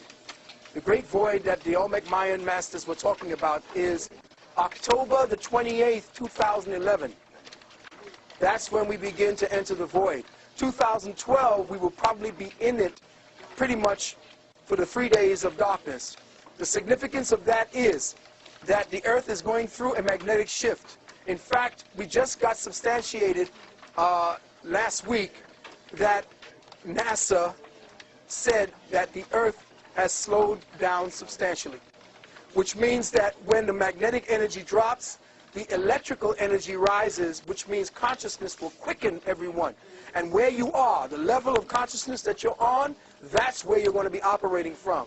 So if you got the mindset of an onion, that's exactly where you're going to be thinking. That's why it behooves you to start dealing with some of the, oh, by the way, oxygen levels on the planet will drop substantially over the next 7 years because of what's getting ready to happen. The slowing of the Earth, the pollution, the passing by of Herculebus. Herculebus is a planet that appears every time we get ready to come out of the cycle of the last root race. We are dying of this is the 5th root race, it's dying. The next root race is coming in, and this planet called Herculebus is always here at the beginning when we're entering into Aquarius. That means there's going to be upheavals, you're going to see volcanoes, tsunamis, excuse me?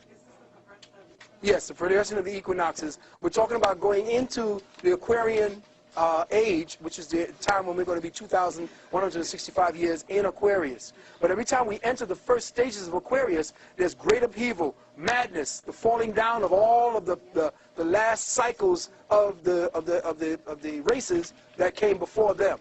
So now we have to be prepared.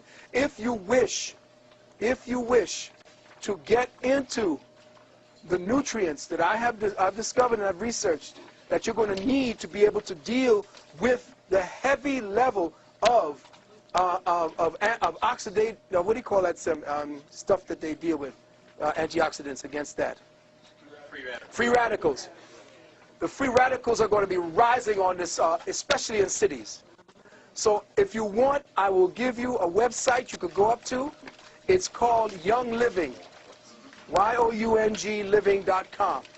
All right? If you want to peruse, if you want to order, take this number down, 816-764. That's the one I was using for me. If you want to order, put down, what's the name of that? See, I don't know too much about it because I'm not into pushing products. But you put down 816-764. That's my number. Go through it, look at it, and look for this product called Ninja, N-I-N-G-X-I-A. It's out of China. It's a berry that has the highest antioxidant on the planet. Ninja berries. It is off the chain. The government wants it, but China got it now and saying they're going to use it. It's out of China. Now, you use that number and you put down, when you order, put down auto ship, A-U-T-O-S-H-I-P. Now, you can go and get the Ninja berry, but then scan the website and look at the oils. Those oils are vital. They are highly oxygenated, clove oils, all of these. And it's pure. It's not the oils that you get that they say 100% essential oil. The essential oil you're buying today is crap. It's garbage. They tell you do not consume. This oil you can put in your mouth. You can take it directly in and highly oxygenate certain areas of your body. You need to get this. Listen, I can only give you this.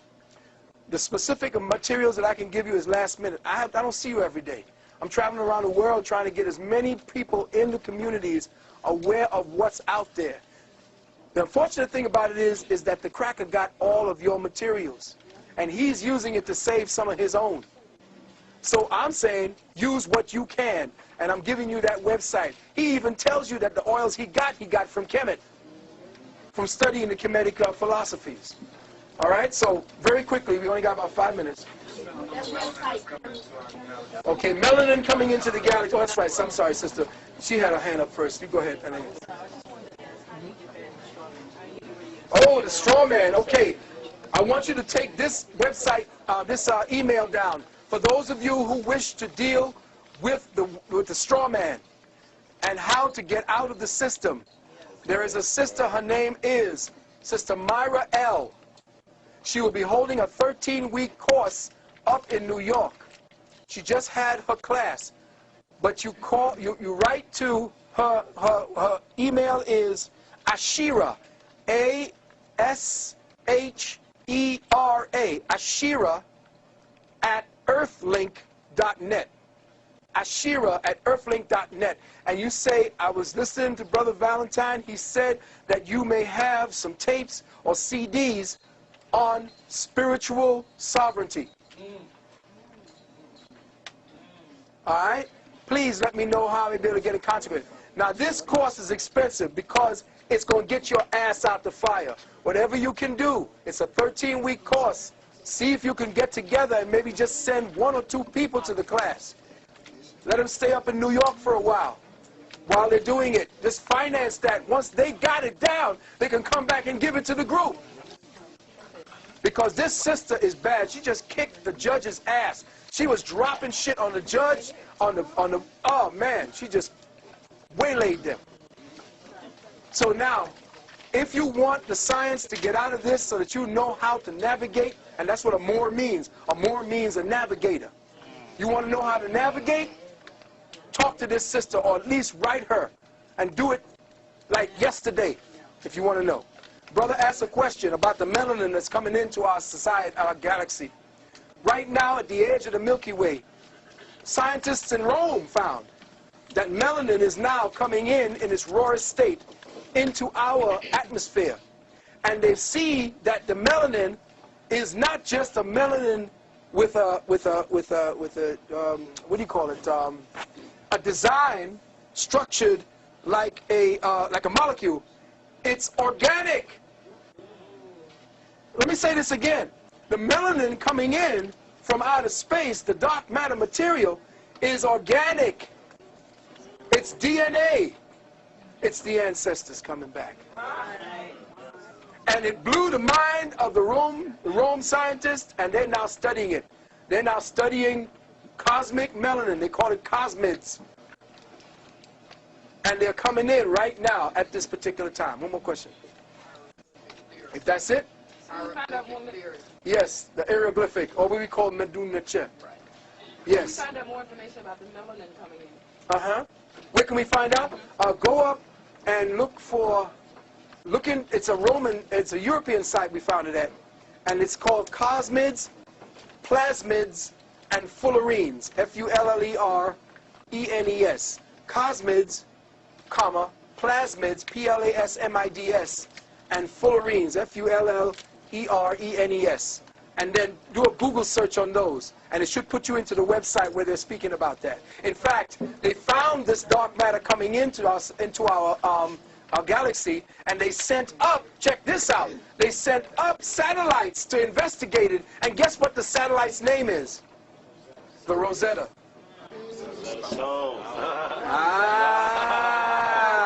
Check it out. And it's going to be broadcasting this information back in 2006.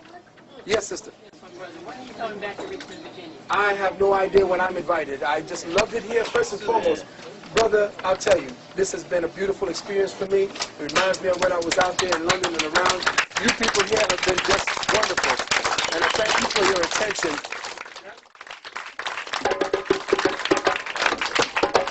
Of Olympus. Now, the Illuminati are known as the gods of Olympus. Flash forward to Snoop Dogg.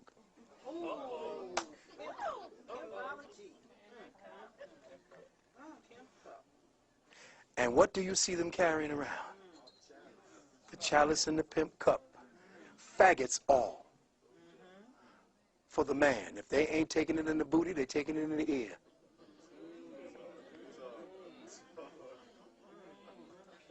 And you heard about the down low. So the age of Aquarius is the age of faggotry. This is why the brothers in Jamaica, Buju Banton and the rest of them were attacked for coming out on the Batiman. Because the big body hole will be your God.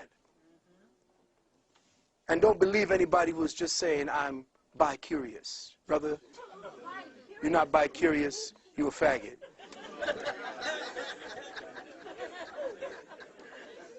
You're a faggot. You are religiously hypnotized, and even Jesus looked like a faggot. You got to understand, understand that because of hypnotic suggestion, constantly, over and over.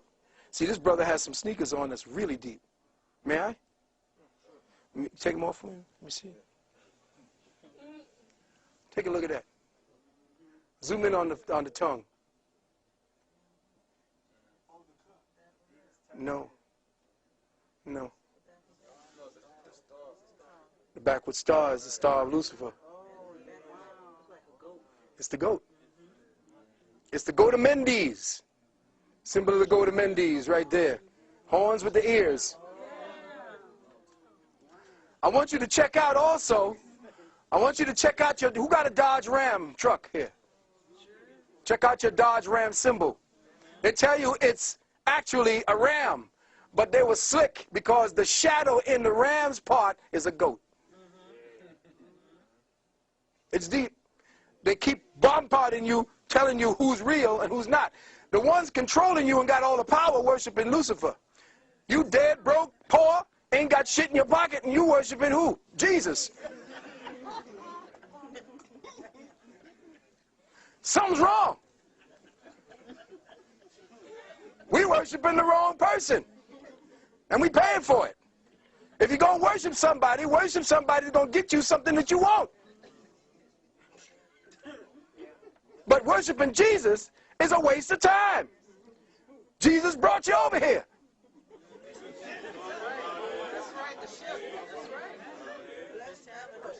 Blessed by the bishops. So if you're going to do anything, do it the other way. And then give some of that money back to those worshiping Jesus.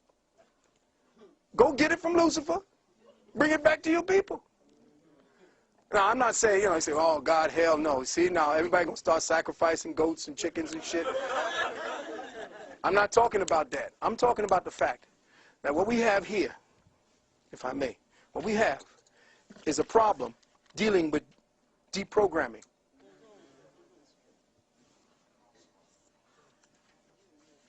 Listen carefully. You have been codified. Do you know that the government right now is attempting to barcode every animal on the planet? They already have half of them done. Our organic minds have been slowly acclimated to live and breathe only in virtual environments. Life is a tangible cosmic principle, and it has been digitally codified. You have been codified. Even as we speak, your consciousness is a breath away from the very digitally colonized, making it completely. A paradigm I call synthetic synchronicity has been weaved around your awareness like a perverse web of manipulated energies. This perverse consciousness web vibrates within an electromagnetic yin-yang polarity and manifests as twin dynamics. In the yin of synthetic synchronicity, it represents itself as a newly evolved species of consciousness we call virtual reality. Virtual reality has spawned its own subspecies called, oddly enough, the web, the internet, satellite cable TV, DVD, Palm Pilot, Ethernet. The Yang principle of synthetic synchronicity represents itself as a very new species called virtual entities or virtual beings. Virtual beings, in turn, have spawned subspecies called clones, genetic engineering, artificial intelligence, robots. With the appearance of these two dynamics, the lines between the real and the surreal have become extinct. They are disappearing regularly and rapidly. At present, our minds are being systematically disabled, unable to tell the difference between technology and what has become deity. Technology has become your experiencer. Technology now feels and processes the world for you. It experiences for you. It sees for you. It tastes for you. It calculates for you. It listens for you. It senses for you. Advises you. Comforts you. Teaches you. It even masturbates you. It thinks for you. Our entire planet is being converted into one homologous virtual program. The more of the virtual program that you accept as real, the more your organic senses are dumbed down, the more desensitized they become, the more dependent on the drug of the virtual they become. Food no longer tastes the same. Ask your elders for proof of this fact. Even if you try to prepare it the same way grandma and great-grandma did, it just does not taste the same. Why is that? Simply, from chronic overstimulation, fruits and vegetables no longer have the same tastes as before. And you wouldn't notice it but for the elders who tell you that they remember when a mango tasted like a mango, a banana like a banana, an orange like an orange. The children today can't tell the difference. Their senses are perverted, degenerated. All that counts now is the code. But without access to the spirit or the archetypal signatures within the so-called code, the human senses do not register the essence of the things that touch them. The human body itself has been digitalized, disassembled, and genetically deprogrammed down into numerical gigabytes. We have been diminished in wonder. This marvel that we are, this mystery, this molecular temple to the highest manifestation of cosmic intelligence has been trivialized into a cellular schematic of dots, dashes, and nanoglyphs. We have become the symbol of what was once real. The body has become an icon of its own self. The human mind and its senses in the brain are slowly losing its ability to experience, process, or recognize the organic world. We no longer process experience or recognize the real. We no longer savor the scent of real air, recognize the taste of real water, relinquish or relish in the taste and the texture of real earth, experience real clouds, experience the resonance of real words, harmonize with the melody of real voices, interface with real touch, real feelings. Does everybody remember the movie The Matrix? Do you remember when Morpheus took Neo into the construct and Morpheus responded to Neo's question, "This isn't real"? Morpheus quickly replied, "What is real? How do you define real? If you're talking about what you can feel, what you can smell, what you can taste and see, then real is simply electrical signals interpreted by your brain." Now, keep these words in mind, beloved, because it is through the electrical components of your brain that your consciousness is being accessed. Neo asked prior to this last question, "Right now we're inside a computer program?" Morpheus said, "Is that really so hard to believe? Your clothes are different. The plugs in your arms and heads are gone. Your hair has changed. Your appearance is what we call a residual self-image."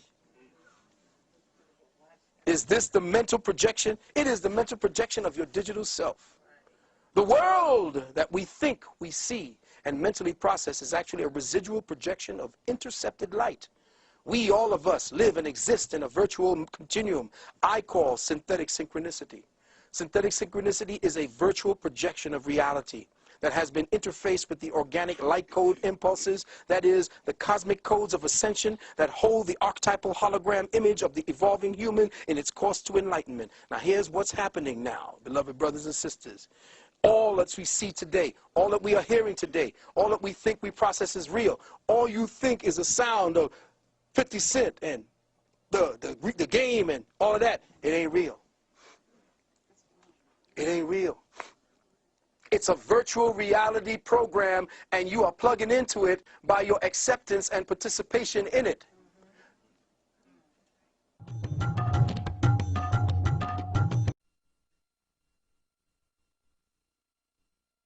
Now is not real food. See, what's happening is they have to take out what is real in the genetics of the food, because what is real is what interfaces you with the earth. The earth has your final programming. Once you interface with the food on the earth, food and eating is a form of communication.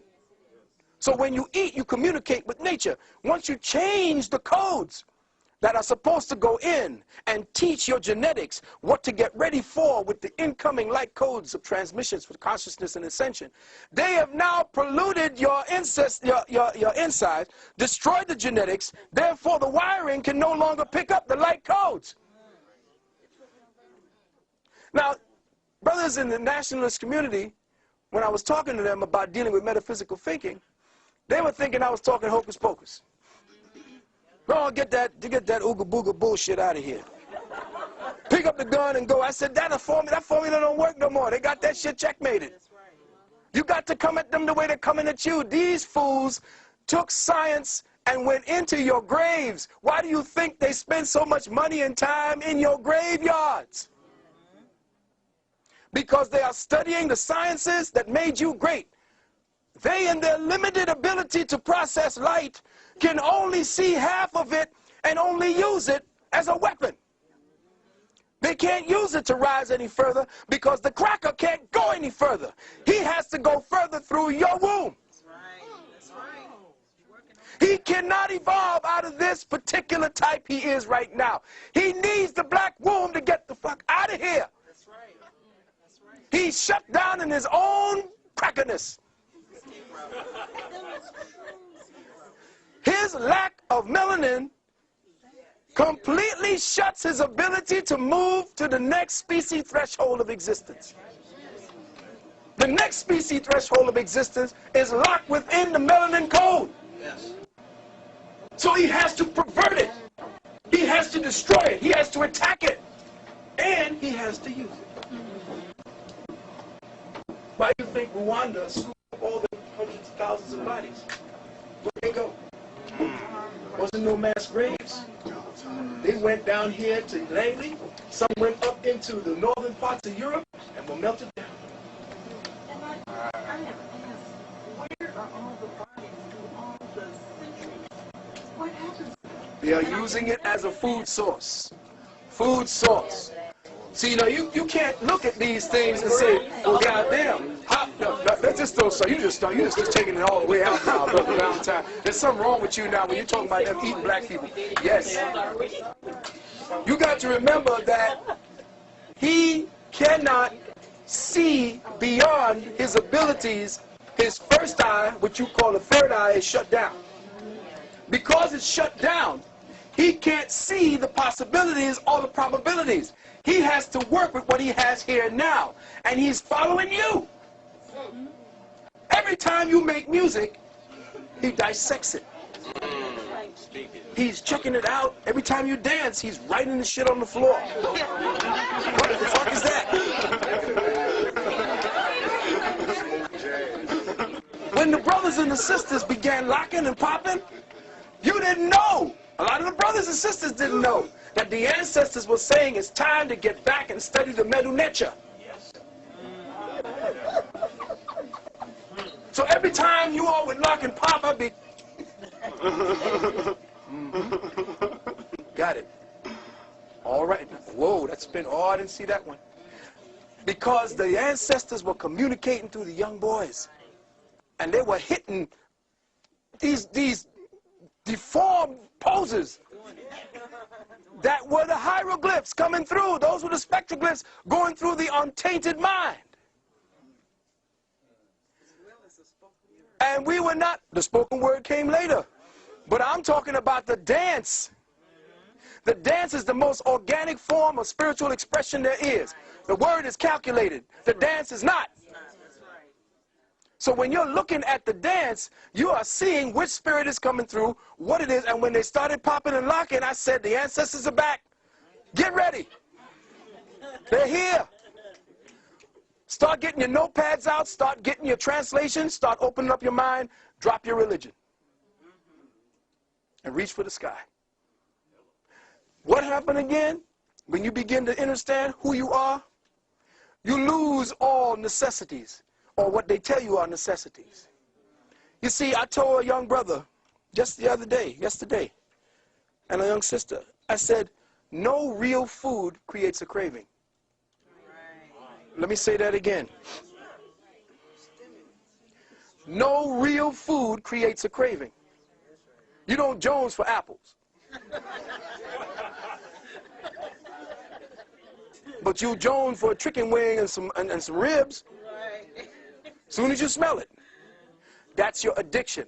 And the problem with you getting out of here is because you were in somatic lockdown. I did a tape. I talked 11 hours, so you know how long I could go. I ain't going to stay that long. I had people sleeping on the floor, still talking to them. You are in somatic lockdown. Somatic lockdown means your somatic, your body lockdown. Your physical body today, based upon Willie Lynchism, is your cellular structure is constituted of addicted cells. Your cells have been conditioned by addiction. That's how they control you. Once you create an appetite within the physical body, I control you. I got you for an appetite for comfort. Got to go home, got to have a bed, got to have your lights, got to have your TV, got to have your fridge, got to have a certain amount of clothing, got to have your makeup, got to have all of these things, and they make you want it. Once they got you wanting that, needing it, craving it, they got you. That's why I say when I was talking, Brother Dell and me were talking last night till about 2 in the morning, right, brother? We were talking about a day of absence, and then a week of absence, then a month of absence. Once you pull the plug on this cracker, he will come begging you, what do you want, nigga? Anything you can have. Just put the plug back in. Just look at me on TV some more. Watch me, listen to me, see what I do. Because once you keep doing that, you're addicted. They know you're addicted, they feed your addiction. If you don't see that the somatic body is your lockdown, this is the way they keep you in lockdown. The somatic body got you in light code spectral lockdown. In other words, white light has 7 bars, check? Those 7 bars are your consciousness lockdown. Those colors are your lockdown. Because white light has a certain amount of color in the spectrum, and your consciousness is based on white light. But white light is just but 7 variations on the wavelength theme. There's 360 degrees to the circle, which means, dimensionally speaking, white light is your jail. And the way that they play with the frequencies today through the television, because, and by the way, brothers and sisters, let me just give you a little hint right here. Somewhere up here, there's a cat's eye. If you got cable, they're looking at you. There's a cat's eye right here that they use for horizontal hold. There's a box in there where the cat's eye is contained that not even the repairman can get into.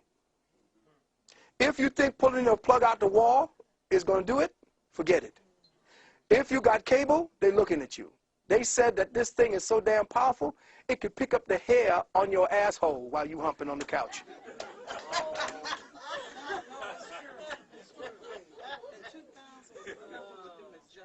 And all of these niggas is out there running, getting all this digital, liquid screen, big-ass TVs with Big Brother looking right in their living room. Right into their living room. And all these new cars?